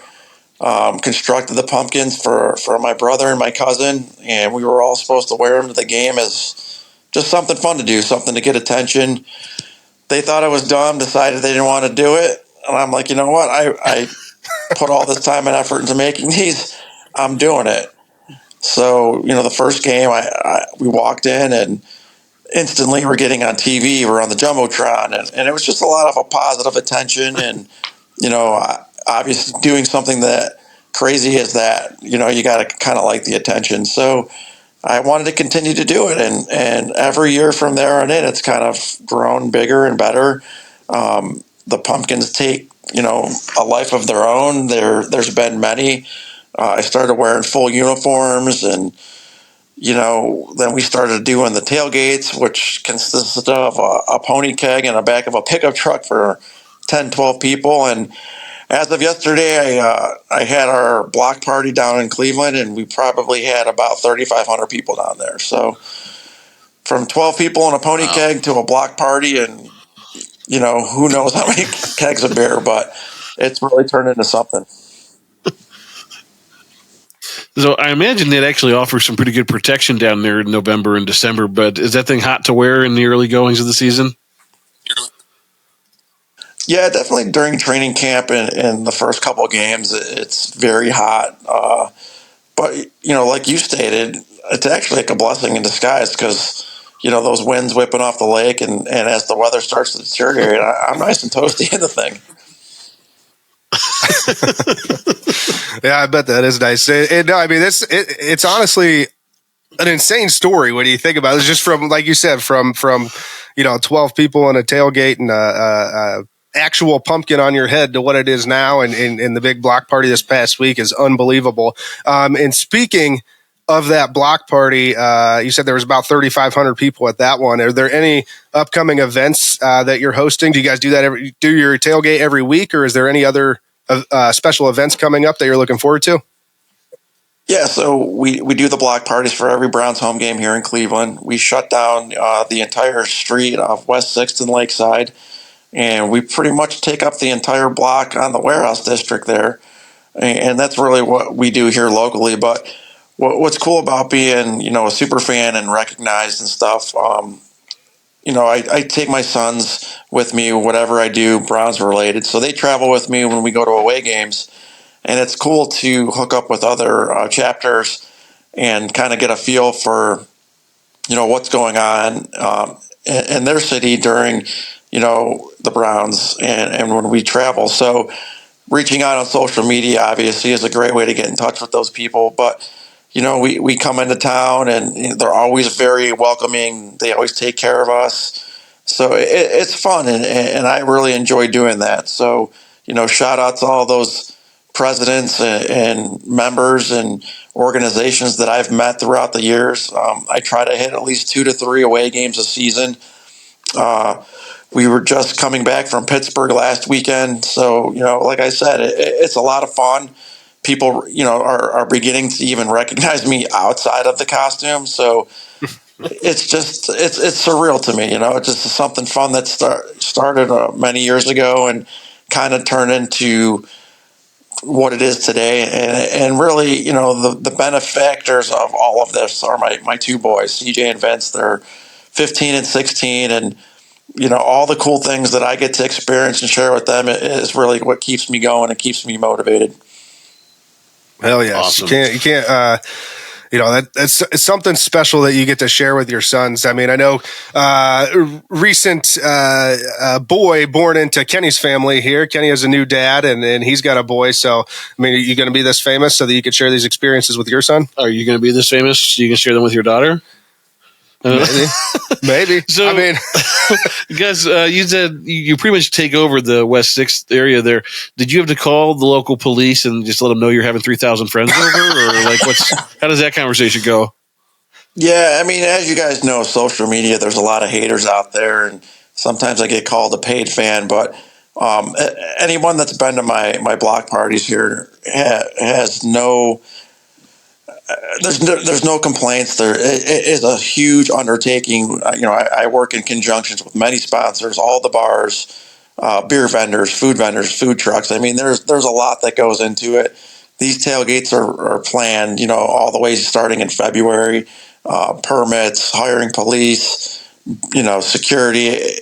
It's much more than what you would expect. Just like I said, where I started from. Back of a pickup truck, but it's very rewarding, and it's a lot of work. Like I'm beat from yesterday, but Browns came out with that W, so that's all that matters, right? Makes you feel a little bit better in the end. So real quick here too, can we just go behind the pumpkin? You don't got to tell me like where you work, but like what do you do? Because that's a unique skill set to be able to kind of lead an organization like that, do all that kind of planning, working with sponsors, working with all the venues. What is it that the Pumpkinhead does? Like, what's his Clark Kent job? Yeah, so I actually refer to myself as a joke as Clark Kent changing into Superman when I do the character. But Gus, Dad, he's an auto worker for General Motors. I also own and operate my own property maintenance and landscaping business. So, I keep busy with that. And I'm sure it's not hard to believe as we're getting into the story, but the entire Pumpkinhead and the Browns backer and the block parties have turned into a third job for me. Because as you know, being successful, you got to work at it. And this is the 20th year at it. And like block parties don't just happen overnight. For sure. And I actually know somebody that works with you at GM. Shout out to Greg Schmidl. He works with you over there at GM. And I know he said he's had a couple of conversations with you about your guys' parties. So, no, but I mean, all of this is fantastic. And like I said, it's crazy, the things that you're doing. So do you know, I mean, not that anybody's keeping score necessarily when it comes to philanthropy, but I mean, you got to be up there as far as like giving back and the things that you guys are doing as far as the Browns backers go. Right. I mean, I can't take all the credit for it. It's in conjunction with the bars and the sponsors, but everything, that we do, each tailgate raises, thousands of dollars. So, it's very well, publicized and stuff, but, that's not, it's very rewarding to do those things and to have fun and host these parties for all the Browns fans and then be able to give back on top of it. Like I said, it's just something special and very rewarding for us. Now, have you had run-ins with like evil super fans from other teams? Like, do they show up and want to do battle with the Pumpkinhead? Yeah, it's funny you asked that. I'm very welcoming to opposing teams and other fans. As my block parties have become, it's a neutral ground, but I like to welcome in people from other teams and other super fans. It's nice to get pictures with them, meet them, hear their stories, and like when I travel, I like to be welcomed. So I know how it is. I've been other places where it's not been so friendly. So I try to make football is a big community. The NFL, the Browns. So I want to encourage anybody that sees or hears this interview that. I welcome everybody, and it's a lot of fun for us. And, just the camaraderie there with being an NFL fan, it's part of why we do what we do. Yeah, for sure. And so let's, you mentioned football and the NFL and, the reason why we all do everything that we do here. So let's get into football, the football side of things a little bit here. How do you think the Browns did against the Titans this past week, and how do you think they've looked so far this season? Yeah, so I mean, obviously, everybody with eyes and ears knows the defense is absolutely killing it. I think even calling it a championship Super Bowl contending defense is not even putting it lightly. I know we're only 3 weeks into the season, but these guys seem to improve each week. I think they've given up 6 points total in 2 home games. Yep. The Steelers game, I really feel like that was a shot to the gut there. Like I said, the boys and I were at that game, and we lost Chubb, and I'm not going to lie, we were devastated, and the win was knocked out of us, and the boys were so upset. We left at halftime. We just couldn't be there. Steeler fan is not very welcoming, but I almost felt like the season was over when we lost Chubb. That's just how it felt. And yesterday was a breath of fresh air to get us back on the right track, get the energy back, get having Kareem Hunt come back and see the guys perform so well. And then obviously to see Deshaun start to get back to his old ways, airing out the ball, and the toughness Amari Cooper is showing by playing through injury. It just seems like yesterday was the perfect storm and just what the doctor ordered.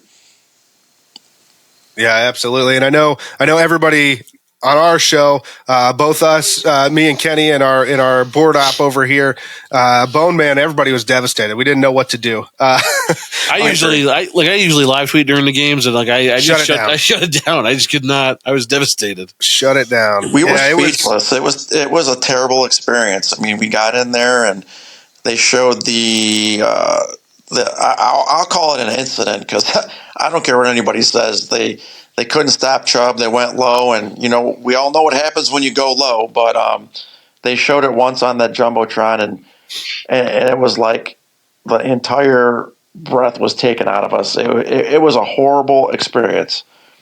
Yeah, I can only imagine seeing that in front of all those fans, and I'm sure there was a collective gasp in the stadium, even with it being all Steelers fans. I'm sure everybody was kind of taken aback. And you got young boys there with you too. I mean, it's one thing because you got to not only kind of compose yourself to be dad, but you're also very sad. So yeah, and now we're in the social media age, and they didn't show it, and people are texting us and stuff. And I mean, within 2 minutes, I've got replays, I've got still shots of it, and it was devastating. And I'm just speaking for how us as fans feel. Can you imagine how Chubb feels?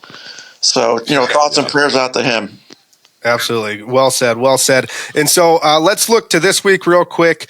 What are your thoughts on the Week 4 matchup against the Ravens? And in particular, I want to ask you, we kind of saw the running game was fairly ineffective this last one against the Titans. Even though we got an easy win, do you think they're going to be able to turn that around, or you think that this is officially the start of a pass-heavy offense the rest of the way? Yeah, I think they're going to get an equally sufficient running and passing attack. I think that's just how you have to play the Ravens. Historically, I think we play Lamar Jackson very tough. We play him, I know the Ravens usually play us good here at Cleveland Brown Stadium, but, historically we play them very tough. So I'm expecting a win. I'm expecting a defense showcase from both teams on Sunday. Like I said, I do expect a win. I expect a low-scoring 24-22 type game. I don't see a blowout by any means, but I just think our defense is not to be played with. I think their confidence is under them. I think the Jim Schwartz approach, where he wants the guys to celebrate, he wants them to attack, he puts the right position players in the right places.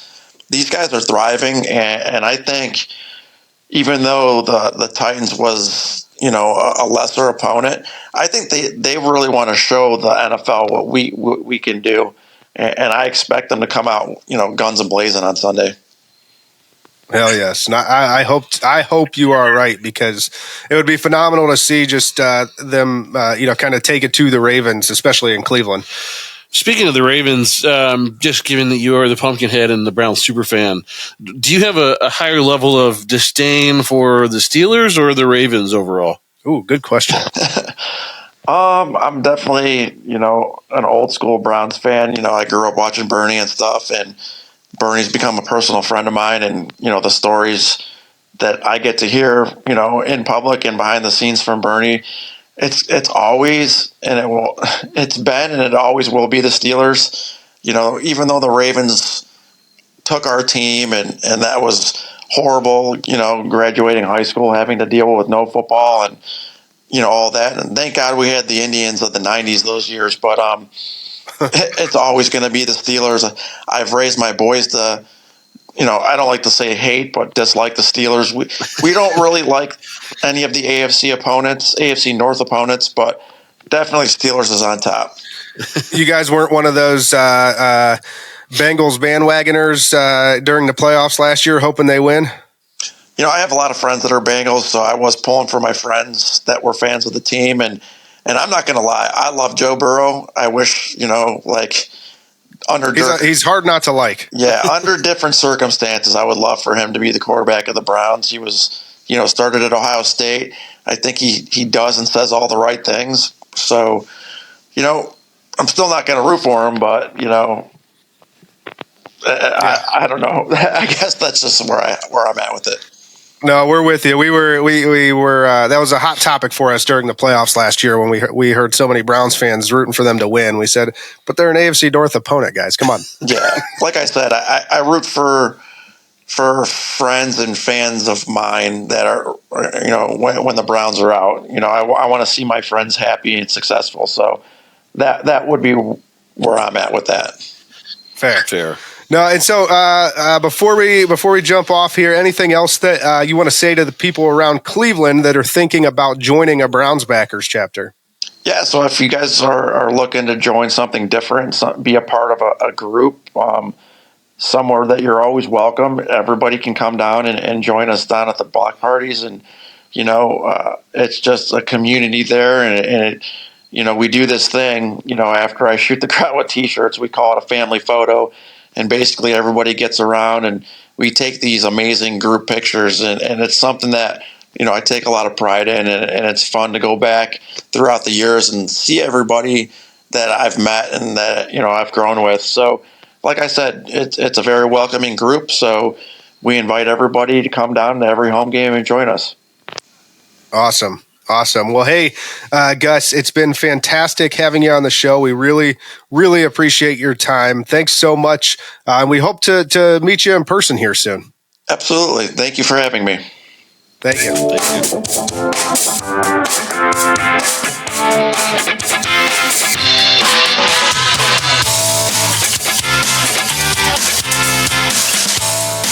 I'm Pumpkinhead from Pumpkin Nation, and you're listening to Burning River Sportscast. Go Browns.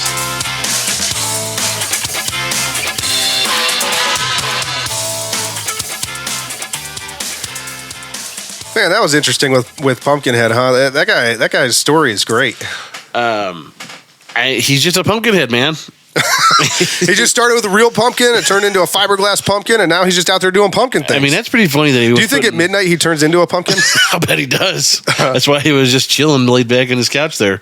He was getting ready for his pumpkin ride. The amount of work that he puts in to put these events on and to have things done the way that he does them, the way that their group does them. I know that he has a few people with the Browns backers group that he runs that probably help out, so I don't want to short them, but the work that they do around Cleveland and the amount of money that they raise with those tailgates is just unbelievable. It's incredible what they do because, and we've talked to some of these other Browns backers in other parts of the country where it's harder for them to raise money because they're Browns fans. But like here, man, they can do so much good in these communities, and they raise thousands of dollars at each of these tailgates.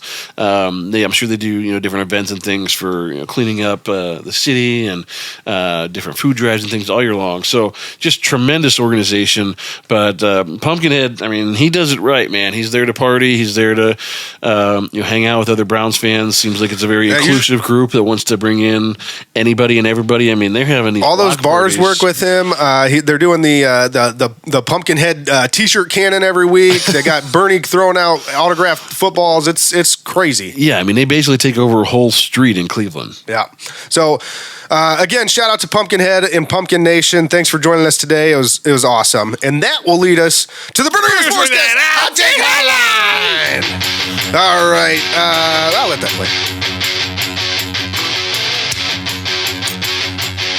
So don't forget to call and leave your hot takes on the Hot Take Hotline. Remember, these are hot takes. We want hot takes. We want hot takes. We want hot takes. We want hot takes. 330-227-8080. 330-227-8080. 330-227-8080. Call now. Operators are not standing by. It's just an answering machine. All right, it's that time again, Kenny. What time is it? Let's take a quick revenue break and then get back here and talk to the legend that is Eric Metcalf. And we will also preview the Week 4 matchup against the Ratbirds. An obscene profit break. Yes.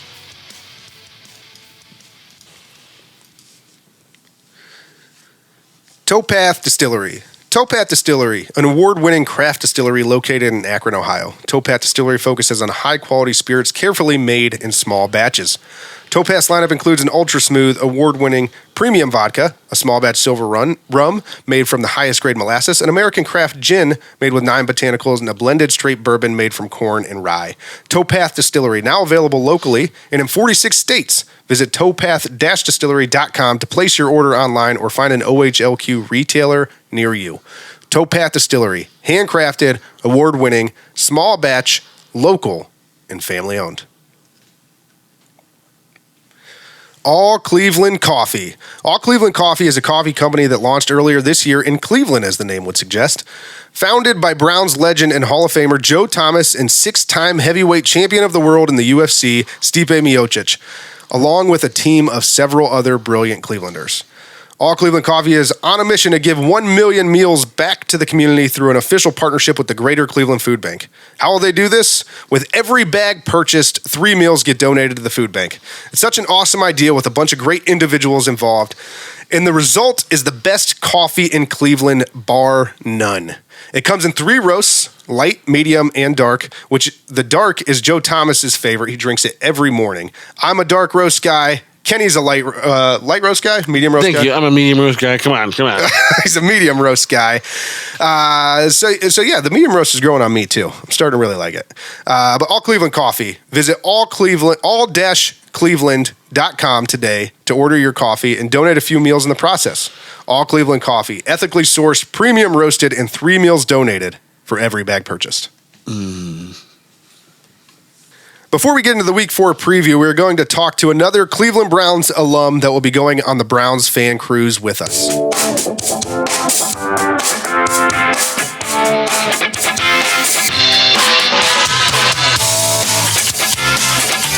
Powered by Riverside FM.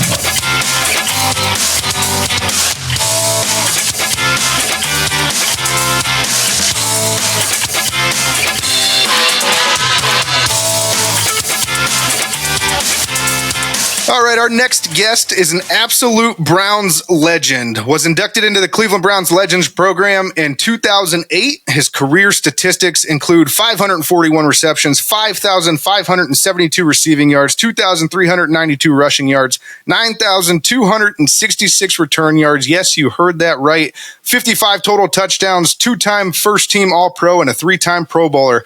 No one wants to hear me recite his stats. Let's go to it. Here he is. Everybody welcome the man, the myth, the legend, Eric Metcalf. Yeah.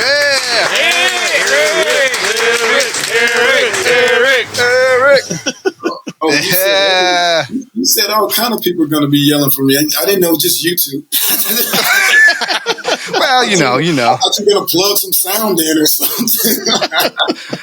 It's on our end. They'll hear it. You can't hear it, but they'll hear it. Post-production. Yeah. No, but Eric, thanks for joining us. How are you today? I'm doing well, and thanks for having me. No problem. No, go ahead. It's always a good time to get on and talk Browns football and all that. Yep. And now before we get to some of the questions that we have for you, we do have something to talk about here.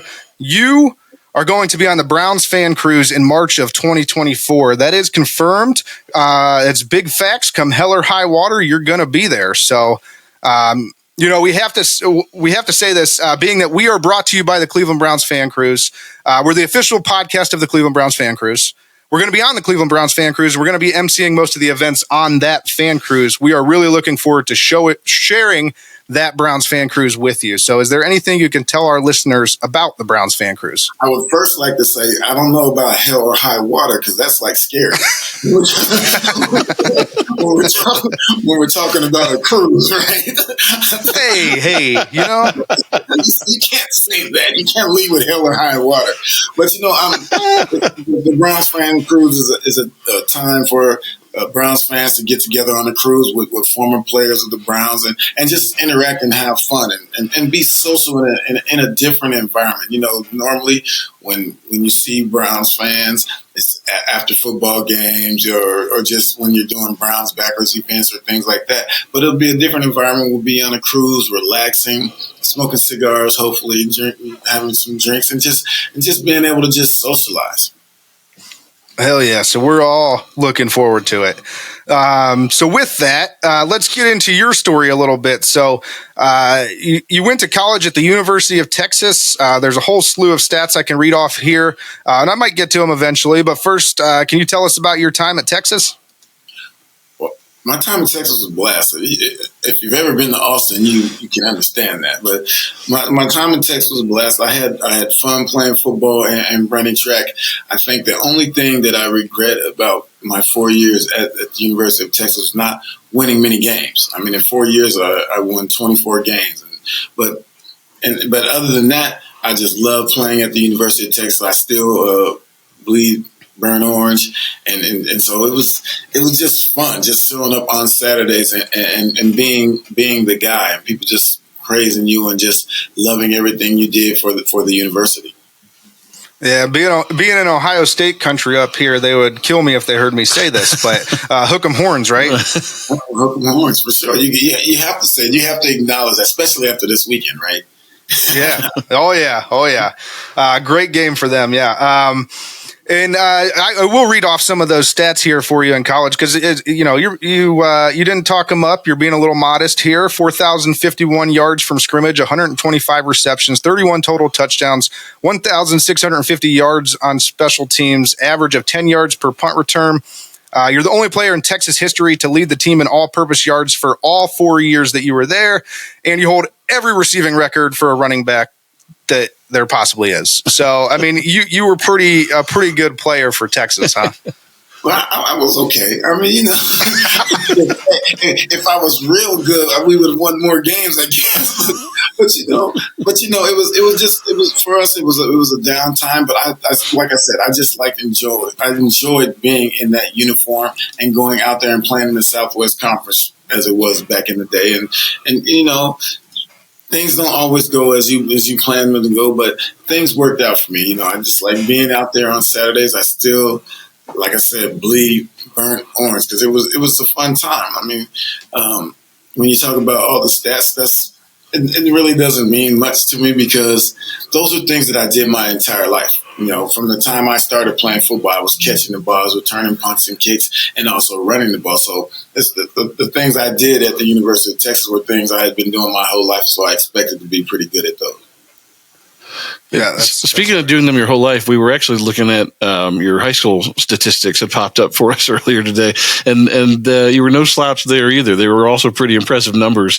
But for someone who's been productive playing football your entire life, was there a moment that you knew that the NFL was truly in your sights? To be honest, I knew the NFL was in my sights at 7 years old. It sounds as crazy as it sounds, especially my dad played. So when you think about that, my dad being a former NFL player, that's exactly what I wanted to do because that's what he did. So I was trying to follow in my dad's footsteps. But to start playing football at 7 years old and being very good at it, I scored 10 touchdowns in a game at 7 years old. They called 3 back, but I still, because I was faster than most people, and so to do that and then just keep getting better and continue to do things of that sort. Each level I went to, I knew from day one pretty much that I was going to be in there. That was Plan A, but Plan B was reinforcing Plan A. And so, that's. I think I do it differently, or think about it differently. Had my dad not played in the NFL, but because he did it and he was successful at it, I think it made me want to do it even more.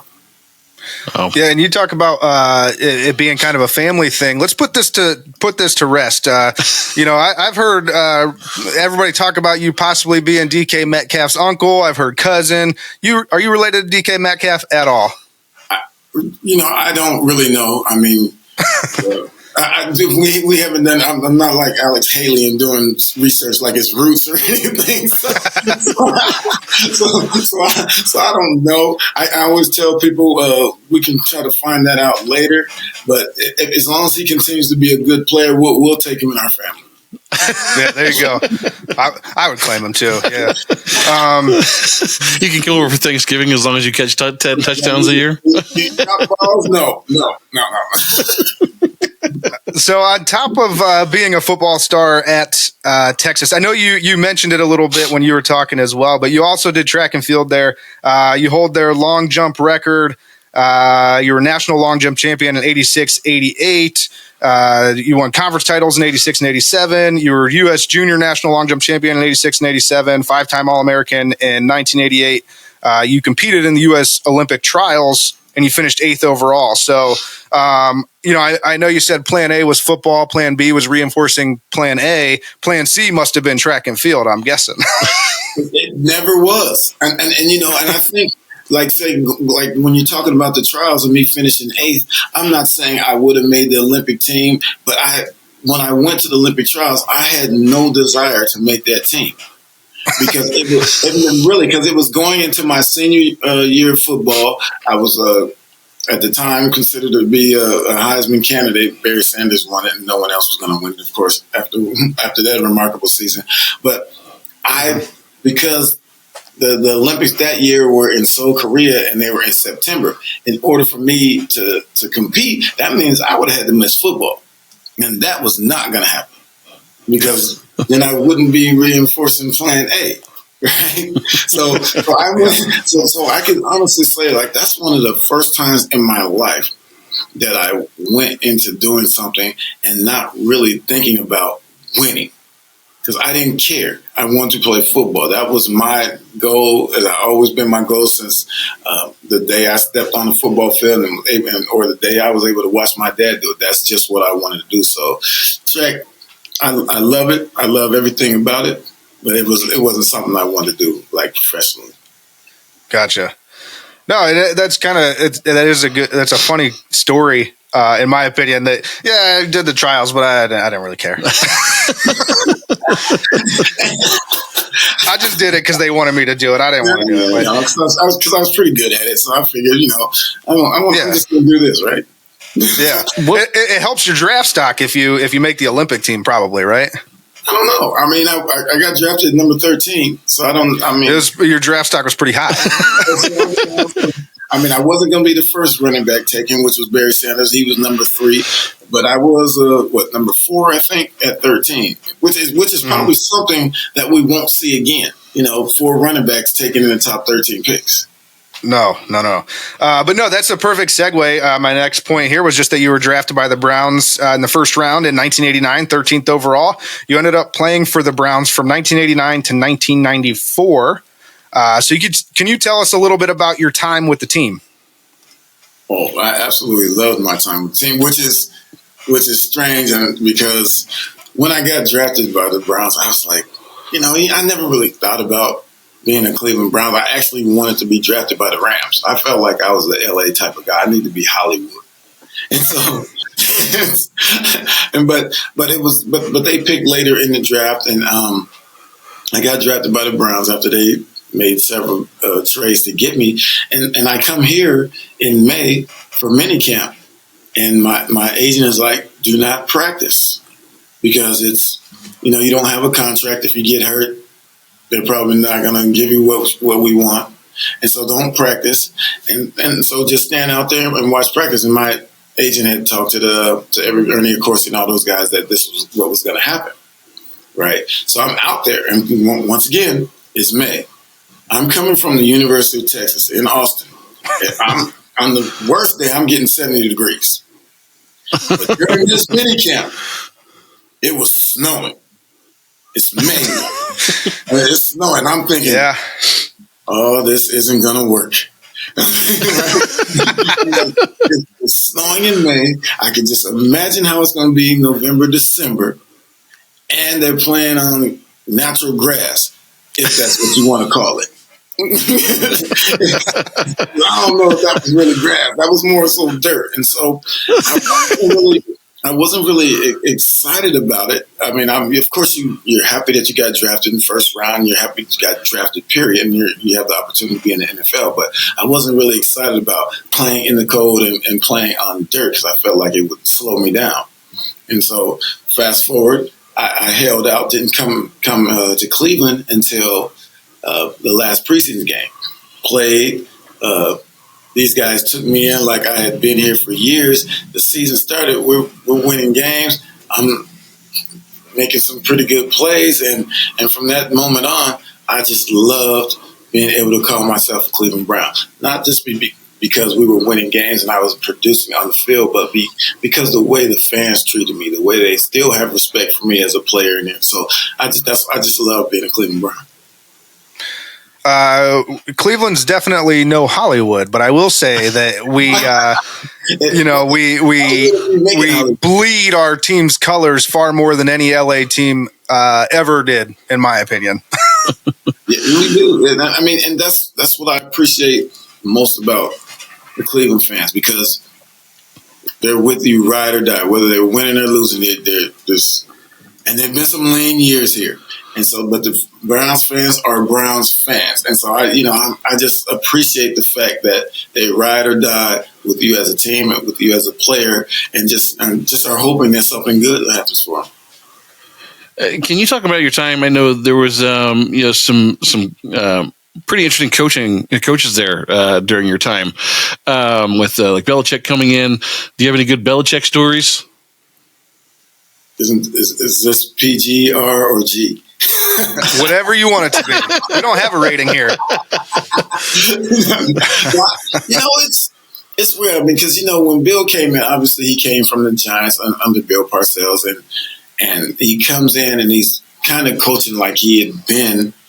He was still with the Giants as Parcells did. We all know how that went, and so we always knew that he was going to be a very good coach. It was just when Bill came in, he wanted to do it his way, and we had stubborn veterans who had been winning and wanted to continue to do it our way. So it didn't really coexist. And so I think that is the problem as to why we didn't get to the Super Bowl. Because we had very good players and good teams that could have made it, but it just didn't gel together like we should have. If Bill had gotten his due time, I think the Browns could have got to this. Well, I say the Browns, but by that time they would have moved to the Ravens anyway. But I feel like he could have got to a championship with those teams.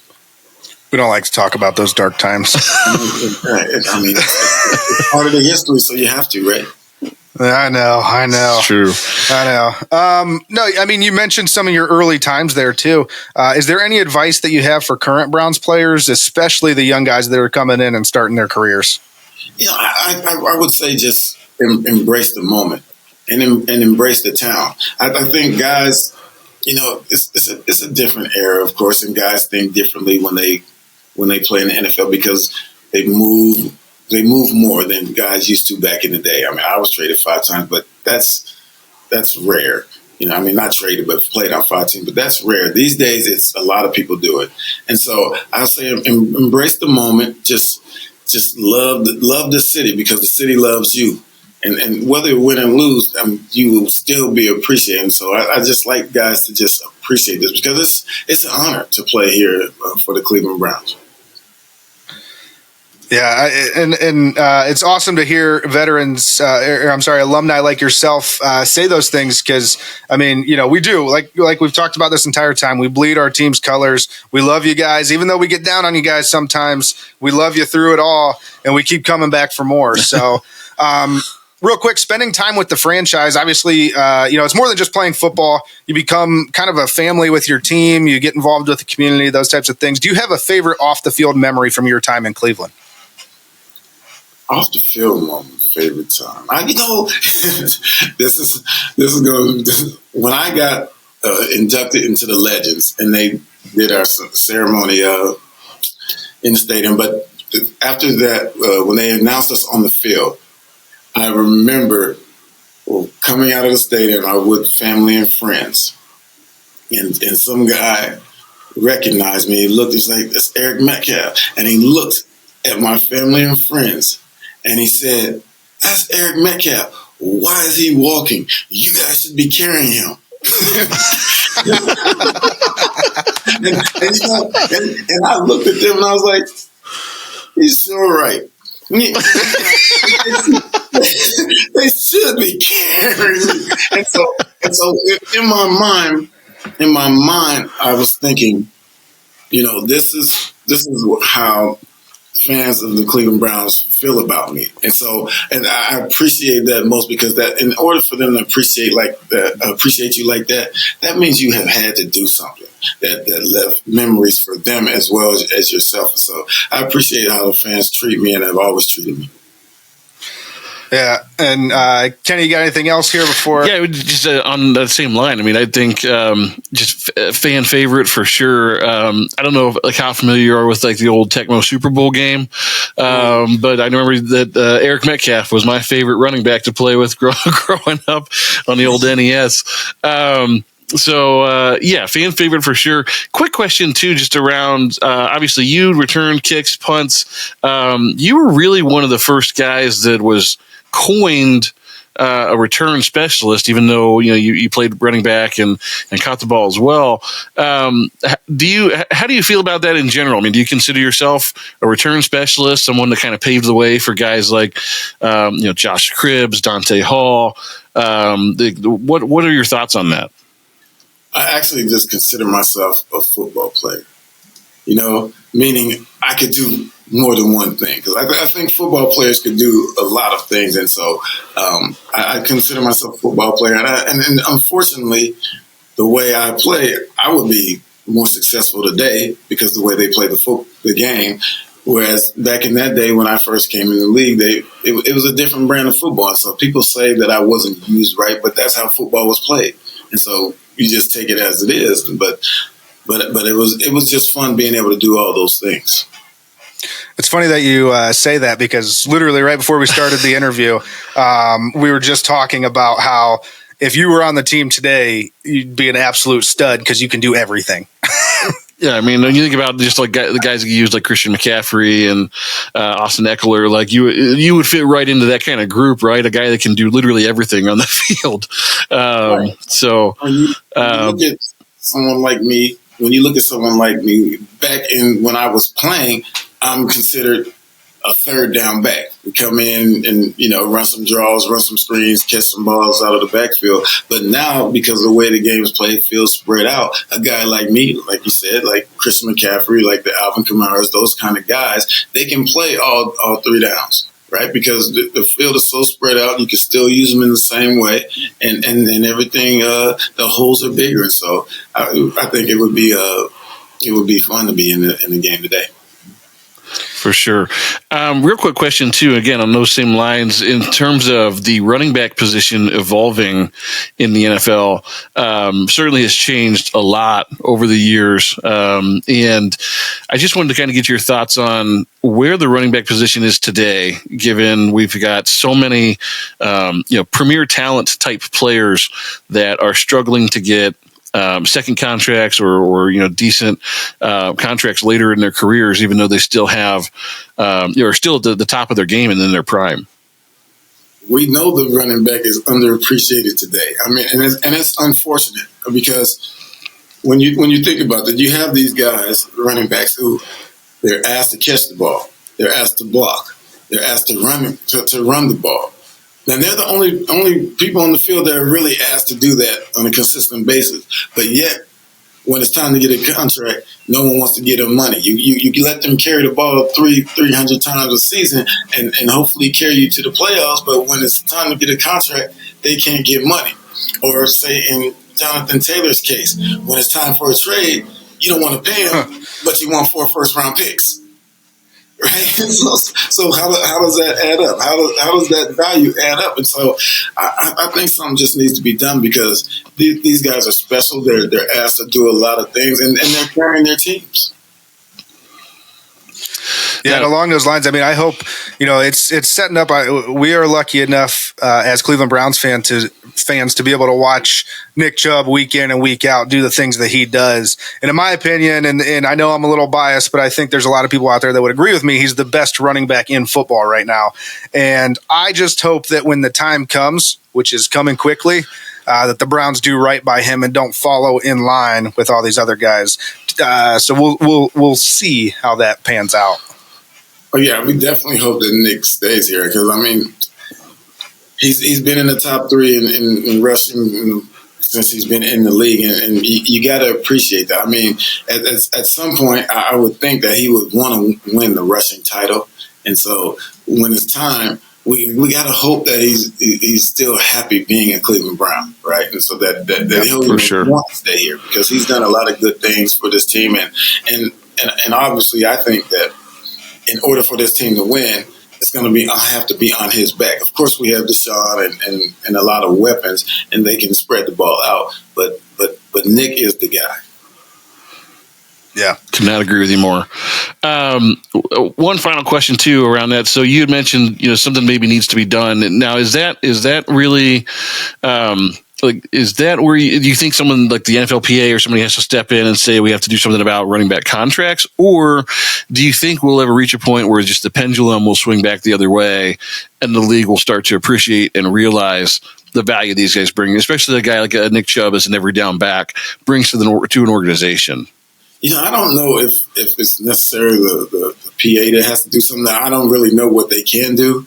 I just think that it needs to swing back where they're appreciated because the game always changes, it's always evolving, but it's now we all know it's a passing league, but we do know those passing teams don't really win until they run the ball, right? They run the ball in these Super Bowls, and even if they throw little quick balls out to the running back, it's really a run. It's just an extended run, and so I think they just need to figure a way that. To pay these guys and feel like they're not burning them out. I think that's the problem that happens is you give these guys 300 carries, 300 to 400 carries in a season or whatever it is, and you're running them in the ground, but then saying that they can't do it anymore because you try to use them to win games. And so I think it's going to take not just the PA, but the league organizations to just see it within the one running back that they have.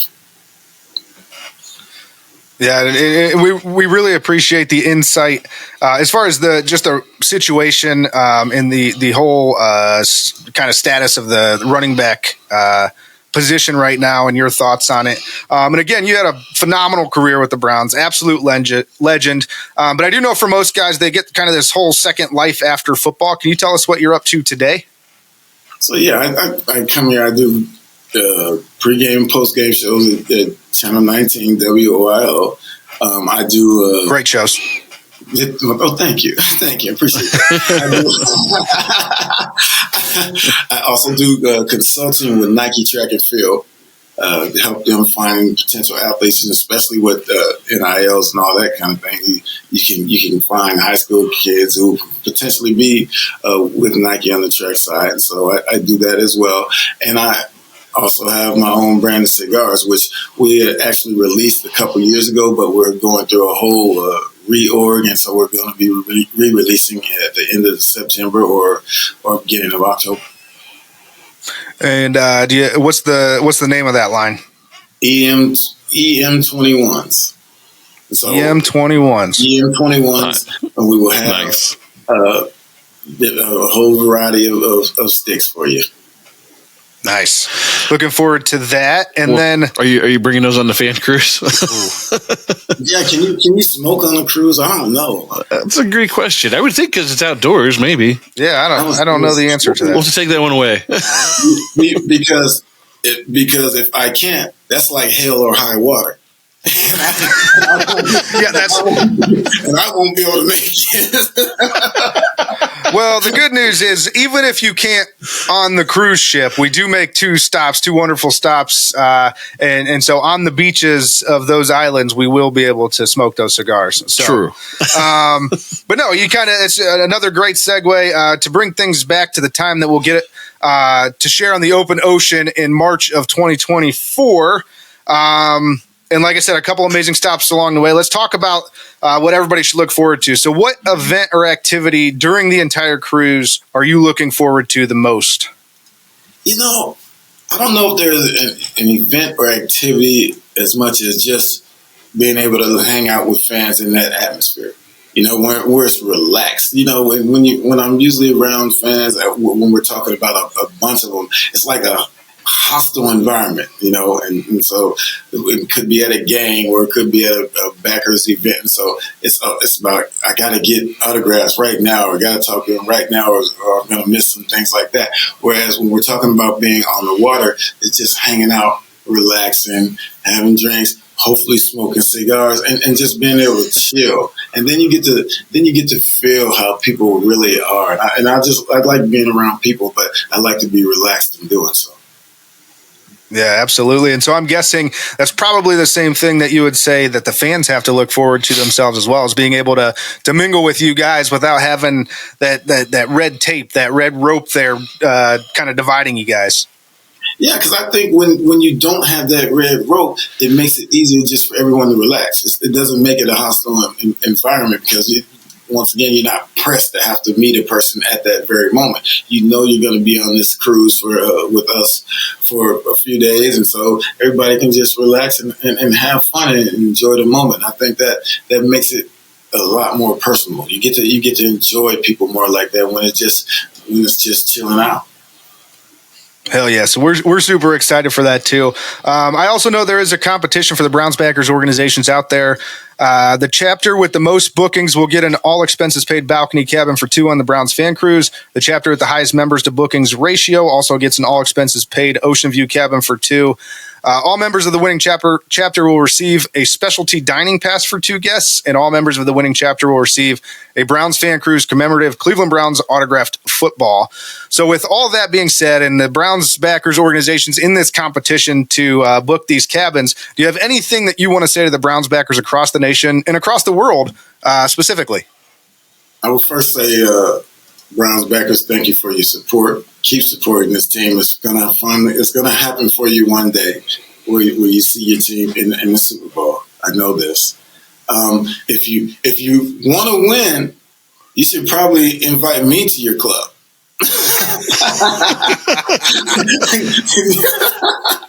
You get some people to come out. That's a fair assessment there. I mean, I know if somebody said Eric Metcalf was going to be somewhere, I'm probably going to be there. That's true. I appreciate that. No, Eric, thank you so much for joining us today. It's been an absolute pleasure, and we really, really are looking forward to seeing you in March on that fan cruise, and we can't wait. Can we get that real quick? Just want to get your thoughts just on the Browns season upcoming. Obviously, we just got started here. Just thoughts and expectations on this year. You put me on the spot. No, I'm good with that because I already have my prediction. I had already told people 11-7, and they win the division. Nice. Nice. 11-6. I'm sorry. Yeah, 11-6. I'm sorry. I got you. So awesome. You're predicting a division win. That's the first one since ever. Yeah, technically never won the AFC North. There was a Central back then, right? Oh, that's right. So yeah, that's yeah. I wasn't thinking about that. I like that. But I got them to win the division. I mean, it's a very good team, and they're sneaky, and no one's ever really talking about them. I think they'll get a lot of talk now, especially on the defensive side of the ball after what happened this past weekend. But you still got to get better and keep plugging, and hopefully it turns out the right way. Absolutely. So again, Eric, thank you for giving us your season prediction. I apologize for jumping the gun there, but it really has been a pleasure, and we cannot wait to see you in March of 2024 on the Cleveland Browns fan cruise. Thanks for joining us. Thank you. Thanks for having me. It's going to be fun.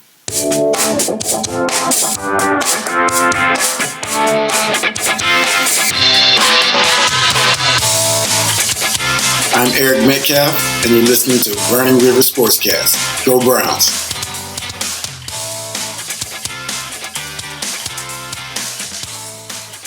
Wow, that was great speaking with Eric. Eric Metcalf is the GOAT. Dude's an athlete. He could literally do it all. I mean, just imagine, I guess I'll try out for the Olympics. I don't really want to, but I guess. He still looks like he's in great shape, too. He'd definitely beat my ass. Yes, for sure. Probably take all 3 of us at the same time, I would think. Whoa. Without a doubt. Bowman says, without a doubt. I will say this. Look, Eric Metcalf was for sure my favorite Tecmo Bowl player. Oh, yeah. You know, everybody wants to talk about Marcus Allen and Bo Jackson in that game. Fuck that. Eric Metcalf was the GOAT.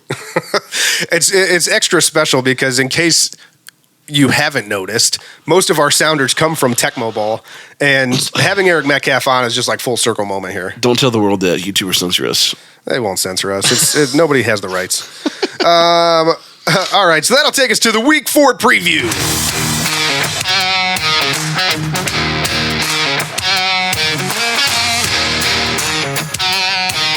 Boys, you ready? Oh, God, I don't even know. This week, we have the Baltimore Ravens.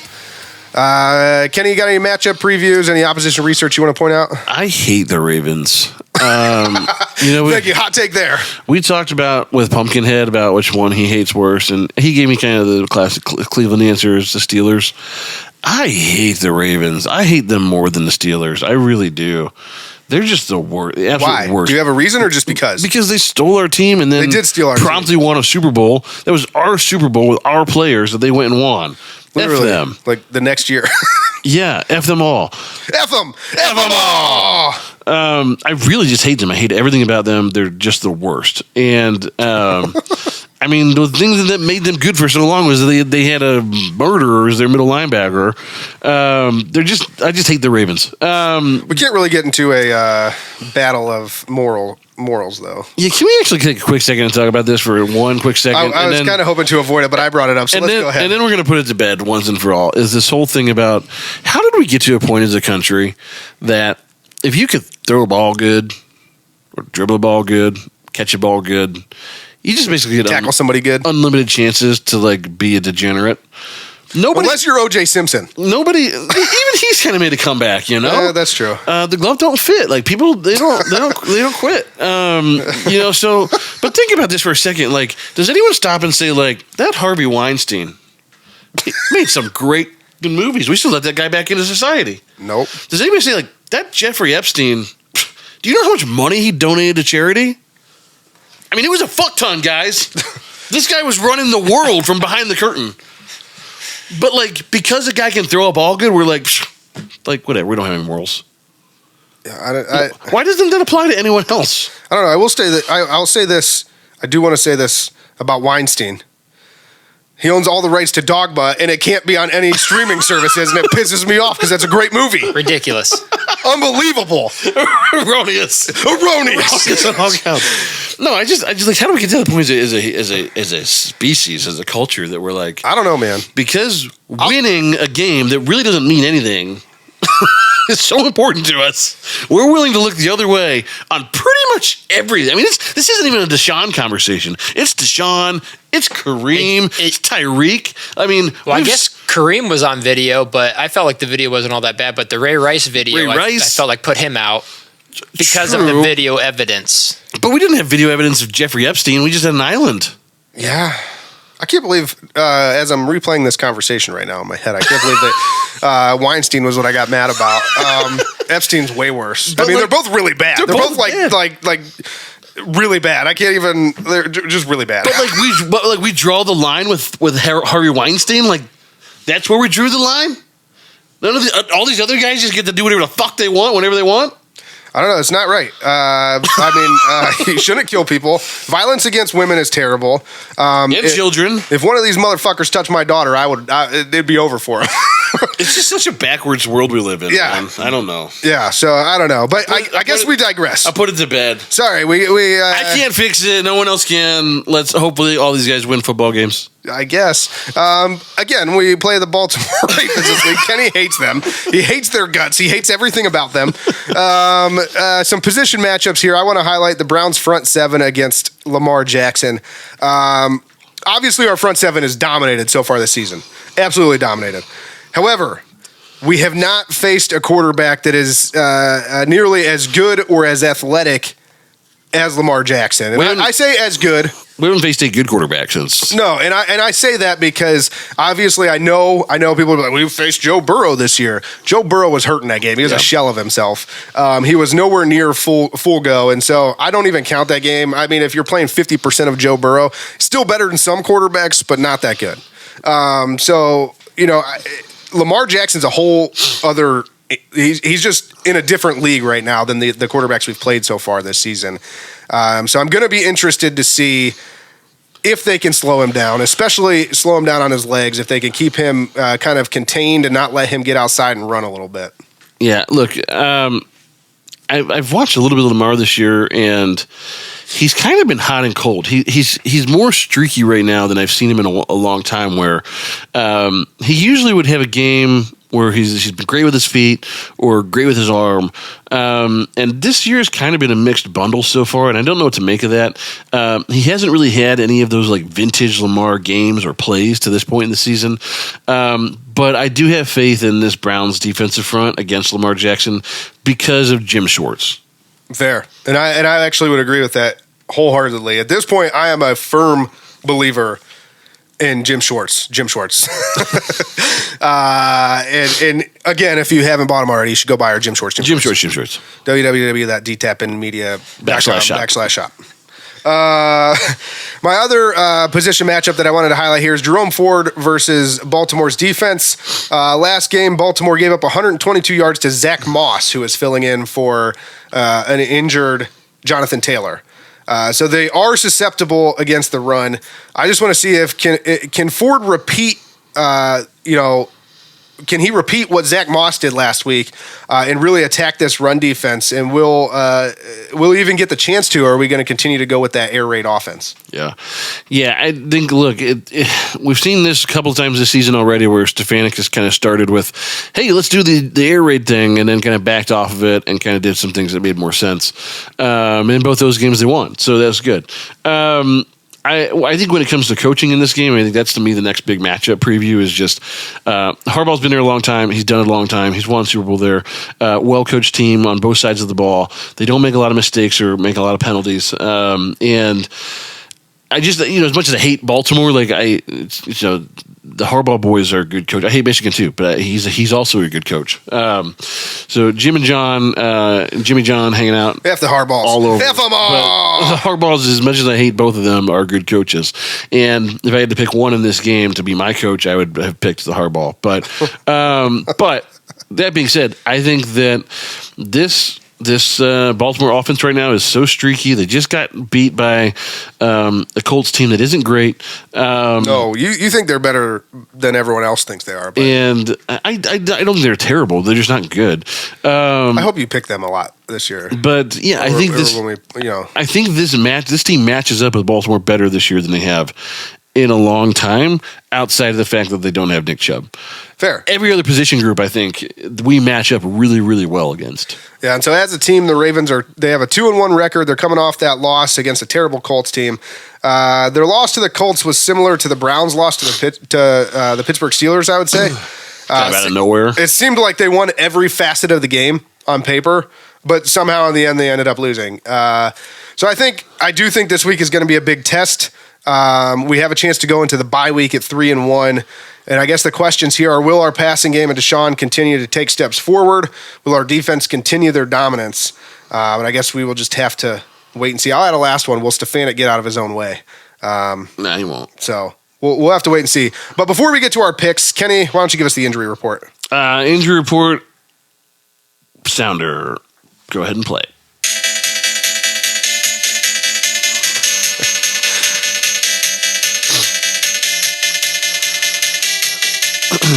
All right. Actually, quite a few names from the Baltimore Ravens side of things right now. Number of guys missed yesterday's game. Odell Beckham, Marlon Humphrey, Justice Hill, Tyler Linderbaum, Odafe Oweh, Ronnie Stanley, Marcus Williams, and then Geno Stone, safety, is questionable. Tylan Wallace has hit the injured reserve due to a hamstring on Monday. So a number of guys that were out this week. I don't know what their status is going to be coming into this week. A couple of other big names to keep an eye out for that were questionable going into Sunday. Rashad Bateman, one of their best wide receivers, is questionable, but he did play. Gus Edwards, questionable, filling in for J.K. Dobbins, who's on the injured reserve, and David Ojabo, who's one of their better linebackers, was also questionable going into the game. So they've definitely got bit with the injury bug here a little bit. So we'll see what kind of fortitude their backups have, and which one of these guys can make it back. But we'll have to get closer to Sunday before we know for sure on some of these guys. On the Cleveland side of the ball, Nick Chubb, injured reserve, feels bad. But really only James Hudson and Greg Newsome II were You mentioned out. Jed Wills too, don't you? And Jed Wills was a little banged up coming out of the game Sunday as well. So we'll see what happens there. So if James Hudson is out and if Jed Wills is out, could be a real sketchy situation at left tackle. Yeah. I know that they've signed. Could get weird. I want to say Michael Dunn in recent weeks and Drew Forbes. I don't know if Drew Forbes was on the injury report. Yeah, he's out actually too. He had non-football in this. That was a while back. But yeah, anyways, you're going to have a jobber back there. Not good scenario to have with a $230 million quarterback back there with a Ravens defense that is known for eviscerating quarterbacks. So, yeah. But good thing all in all, outside of the devastating Nick Chubb blow and Jack Conklin, this team is relatively healthy right now. I mean, you've had Jacob Phillips is the other big one to go down with the pack, but the injury gods, once they took Nick Chubb away from us, they said that's enough for them for now. They've been relatively healthy this year, so let's hope they keep it that way. All right, so real quick, one more thing before we get into our picks in King of the North. Players to watch in this game. I will start this week. My player to watch is Jerome Ford. I mentioned the matchup earlier, and that the Ravens seem to be susceptible to the run. So I just want to see if he's going to be able to take advantage or if he's going to average 1.8 yards per carry again. Because I think whether it's him, whether it's Kareem Hunt, whoever the running back is that does it, somebody's going to have to step up for us to be that true Super Bowl contender that we hope we are. So, Kenny, who you got for player to watch? My player to watch is going to be Mark Andrews. This guy, just for some reason, always seems to have our number. And if this game is close and it comes down to a final possession, he's the guy that I would look for. I mean, the thing is they're beat up in wide receiver. Odell Beckham out. Rashad Bateman questionable. Tylan Wallace IR. You've got Devin Duvernay, Nelson Aguilar, and Zay Flowers who are healthy. Zay Flowers has kind of been the big surprise. Not a big surprise, and they had the expectations around, but he's been their best receiver so far this year. So he's another one that can make some noise, but Mark Andrews consistently has our number, consistently comes up with big catches against us, and he's just one of those guys that I just absolutely hate. Yeah. Bone Man, player to watch. You're not going to believe this, but Dustin Hopkins. Is that the second time you've picked him? Dude, I'm just saying that we always play a tight game with Baltimore. It's going to be a battle, and there's going to be stalled drives, and they got Justin Tucker, so we need to be hand in hand with them. So they're going to get theirs, and we need to stick with it. And I think it's going to be a field goal game. Bone Man has a boner for Dustin Hopkins, and he wants to be hand in hand with him. This is getting wild, man. This bromance going on is getting serious. You guys might need to take it to the next level. This is a serious bromance. Does Christy know? She doesn't know. The Bone family is unaware of this budding bromance.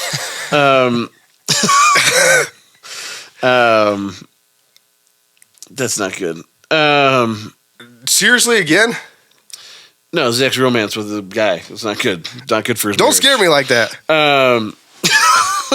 No, I was going to say Justin Tucker missed a kick this week. Oh. He did, a 61-yarder to it could have won the game as time expired. Yes. So a 60-yarder. He missed a 60-yarder. But he is on the up and out now with that Ravens team because they're like, what do you mean you missed a field goal? You son of a bitch. I saw plenty of memes where they're already calling him out for being with the team too long. He's washed. Justin Tucker versus D-Hop could be the battle of the day. It could be. But with that, let's go ahead and jump into it. It's time for King of the North.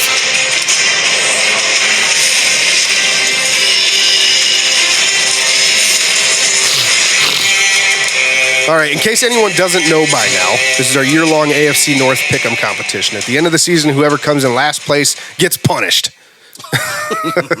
In the offseason this year, Kenny had a gross of eggs thrown at him by fans in the Muni lot before a preseason game. The eggs weren't gross, but there was a gross of them. There was a gross of them. 144 eggs, in case you don't know what that means. Nobody accused Cleveland of being smart. But we haven't figured out the punishment for this year yet, but we will. We're taking suggestions. We will.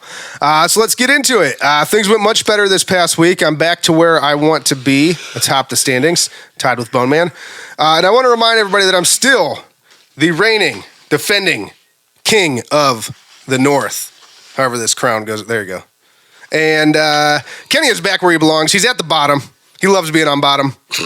It feels bad for him, but good for me. If I was a narwhal, I'd be a bottom. Sexual. I said it feels bad for you, but good for me. Kenny, do you care to comment on that?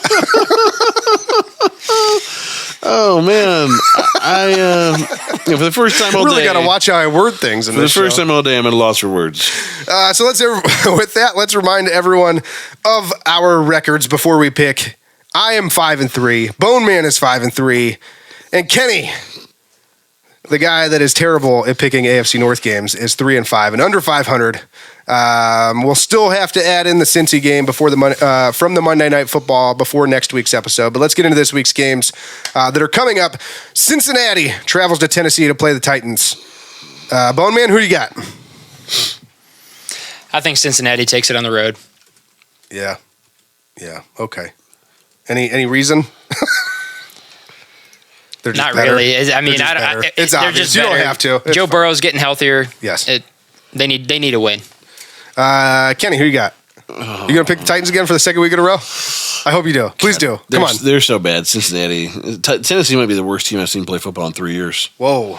So you think the Bengals are bad and Tennessee is bad? So who you got? If the Tennessee Titans were good at all, I would pick them, but they're not. They're going Bengals.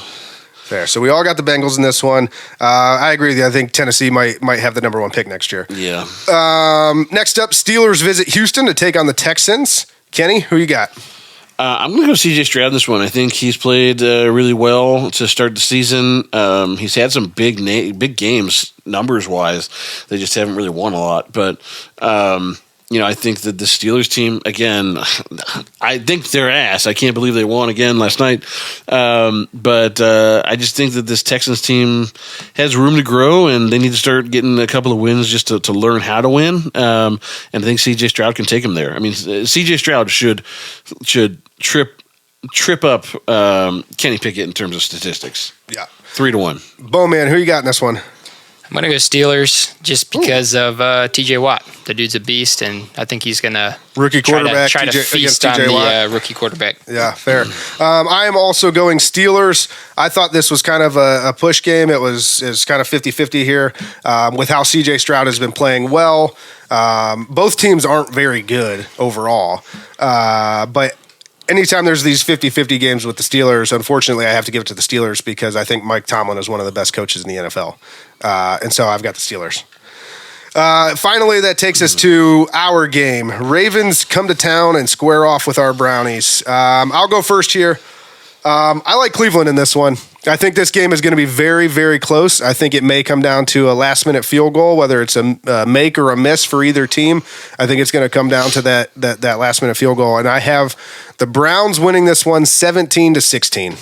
Might be D-Hop winning it at the buzzer. It's going to be D-Hop. Bone, who you got? I got Cleveland as well. Home game. I feel like it's always a tough game, always tough. It's going to be a dogfight, and it's going to come down to a field goal at the end. I got 23-20 Browns. Kenny? You're going with the Ravens. Just say it. I'm not going with the Ravens yet. But you will, so. I think. Do you think anything? I think this game is not going to be as close as we all think it is. I think it will be. Ooh la la. You're not just going with the Ravens. You're going with the Ravens in a blowout. I think. Oh no! I think this is a 10-point game. Oh no! I think Cleveland wins this game 30-17 or 20, Yeah, boy. 28-17.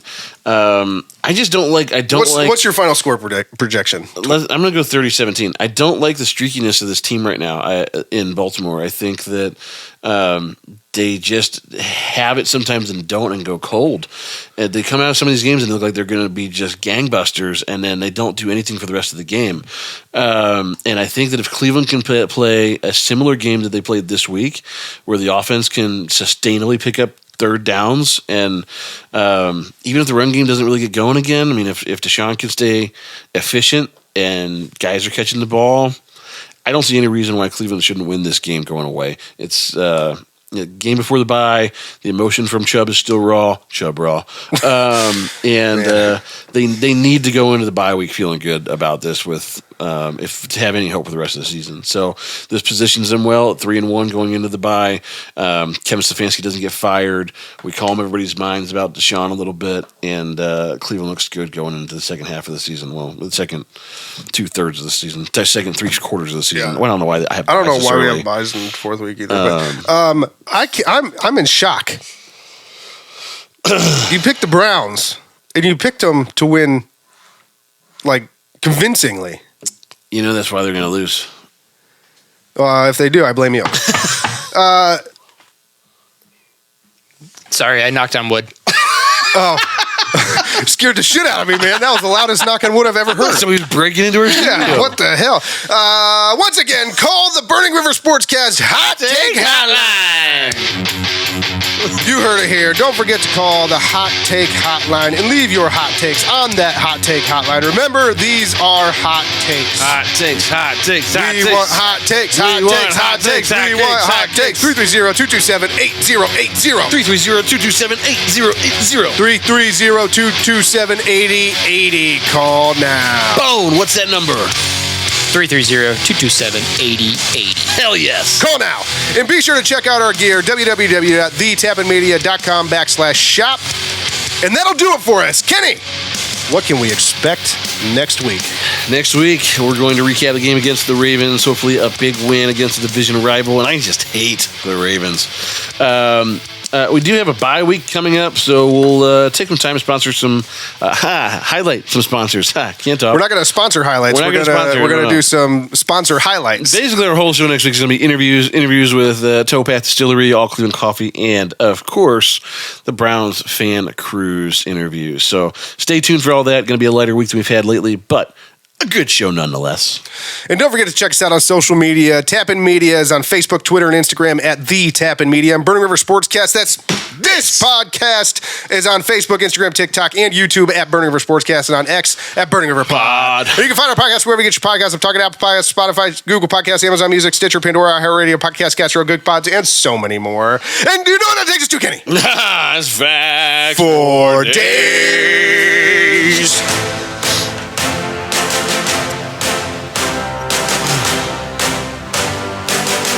What do you got? What do you got? What do you got? Guys, we're going to talk about something a little bit sensitive today. Let's do it. I'm a sensitive guy. We're all adults in this room. Okay.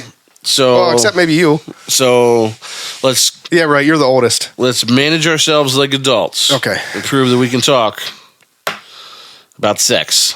Sex. As some of you may know, and some of you may not know, I was a reproductive health minor in college. That you were, Kenny. That you were. Yeah. So fact number one, the left testicle usually hangs lower than the right testicle. Of course. For right-handed men. Oh. The opposite is true for lefties. That's weird. I'm a little ambidextrous, so my testicles are just right next to each other. Just dead nut center. He just doesn't have that problem. How's it hanging? Directly in the middle. Number two. You've always heard a woman say, not tonight, I have a headache. Yeah. But contrary to the popular cliche, a headache may actually make you more in the mood. One study has found that not all headache sufferers avoid sexual activity. In fact, migraine sufferers reported higher levels of sexual desire, according to research done by Wake Forest University School of Medicine. Why? Our study suggests that sexual desire and migraine headaches may be influenced by the same exact brain chemical. Wow. Doing good work down there at Wake Forest. Way to go, guys. You did it. Way to go. Good job. Okay, so next time she tries to pull that headache crap, you just pop her one. What do you... Pop her a penis, not a fist.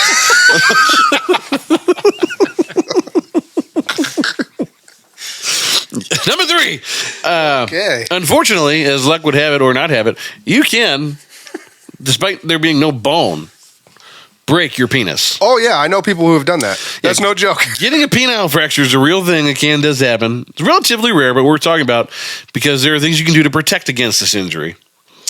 The highest risk of fracture occurs to the penis when a couple changes position while the penis is still erect and inside of an orifice. It's an advanced maneuver. So if you're changing positions, it's advised that you fully withdraw the penis before re-engaging. Re-engaging. Also, extremely aggressive pumpkinhead. Extremely aggressive pumpkinhead can also lead to a penis fracture. So take it easy there, cowboy. Is that what it means to slow. practice safe sex? You don't always have to fuck too hard. In fact, sometimes it's not right to do. Sometimes you gotta make some love and fucking give us some smooches too. Wow, who knew that was in there? That was good. So there's that. It's also incredibly painful. If you've ever talked to anybody that ever had a penile fracture, it is the worst pain you've ever felt in your life. Your penis literally gets like bent. It's kind of like Nick Chubb's leg, 90 degrees the wrong way. So it feels real bad. They put a splint on it? Requires surgery to fix. Yeah, you'll be splinted up for a while and using a catheter too probably. So not fun at all. Have a couple of bonus facts here for Facts for Days since we're having so much fun. We'll be good. I got plenty of time. Number 4, vibrators. Whoa! First developed as a medical device, the vibrator itself was invented in 1869 as a treatment for hysteria, mysterious female disorders. When a woman reported being mentally or emotionally upset, which was quite common, I mean, there wasn't a lot to feel good about in 1869. No. It was considered an illness. And the only cure was more cowbell. No, it was using a large steam-powered massager. Steam-powered? That sounds dangerous. To massage the genitals with the goal of inducing hysterical paroxysm, the Victorian term for orgasm. But ladies left feeling better, so it seemed to work. And then finally... That sounds hot and soggy. Finally, want to be careful about sex toys are totally unregulated, which you'll be happy to hear. You'd think that's something that would be designed to be put in such an intimate area, would have some sort of federal or business oversight to ensure safety and quality standards, but none? Because sex toys aren't considered medical devices, they are completely unregulated. Wow. These items, be careful out there. These items are on the market today are made from some materials that are totally prohibited from use in children's toys. So be very wary of secondary market, third-party sellers on platforms like Amazon, eBay, Temu, all those weird ones. Buy only from trusted stores that are committed to selling body-safe, non-toxic sex toys and lubricants. Wow. Feels bad. Feels real bad. Public safety announcement. And with that public safety announcement, don't just be a part of the problem, be the whole damn problem. And only you can prevent river fires. Burning River Sportscast! Burning River! Burning River. You don't always have to fuck her hard. In fact, sometimes it's not right to do. Sometimes you gotta make some love. You can give us some smooches too. Sometimes you got to squeeze. Sometimes you got to say please. Sometimes you got to say, hey, I wanna fuck you sweetly. Burning River Sportscast! Burning River! We're going to believe so much of that to put on YouTube. Burning River! Burning River! Cut us out. Browns fan cruise, and the Burning River Sportscast. What better combination could you possibly think of? That sounds hot and soggy. Motorboat? You play the motorboat?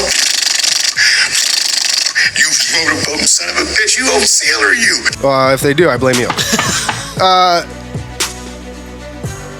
Sorry, I knocked on wood. Oh. Scared the shit out of me, man. That was the loudest knock on wood I've ever heard. So he was breaking into her studio. Yeah, what the hell? It rubs the lotion on its skin or else it gets the hose again. By the way, I want my foreskin back. It doesn't matter what you think. Bone Man, player to watch. You're not going to believe this, but Dustin Hopkins. The weather outside is weather. Kenny is back where he belongs. He's at the bottom. He loves being on bottom. It feels bad for him, but good for him. I have seen the top of the mountain, and it is good.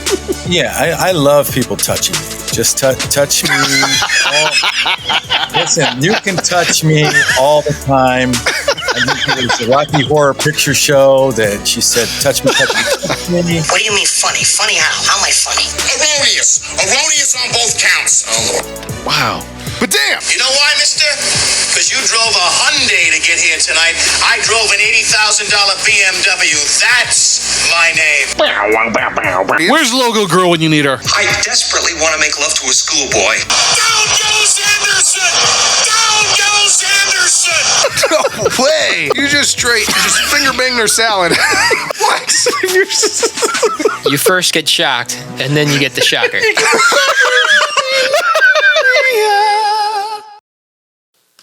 Today's episode was brought to you by Towpath Bourbon.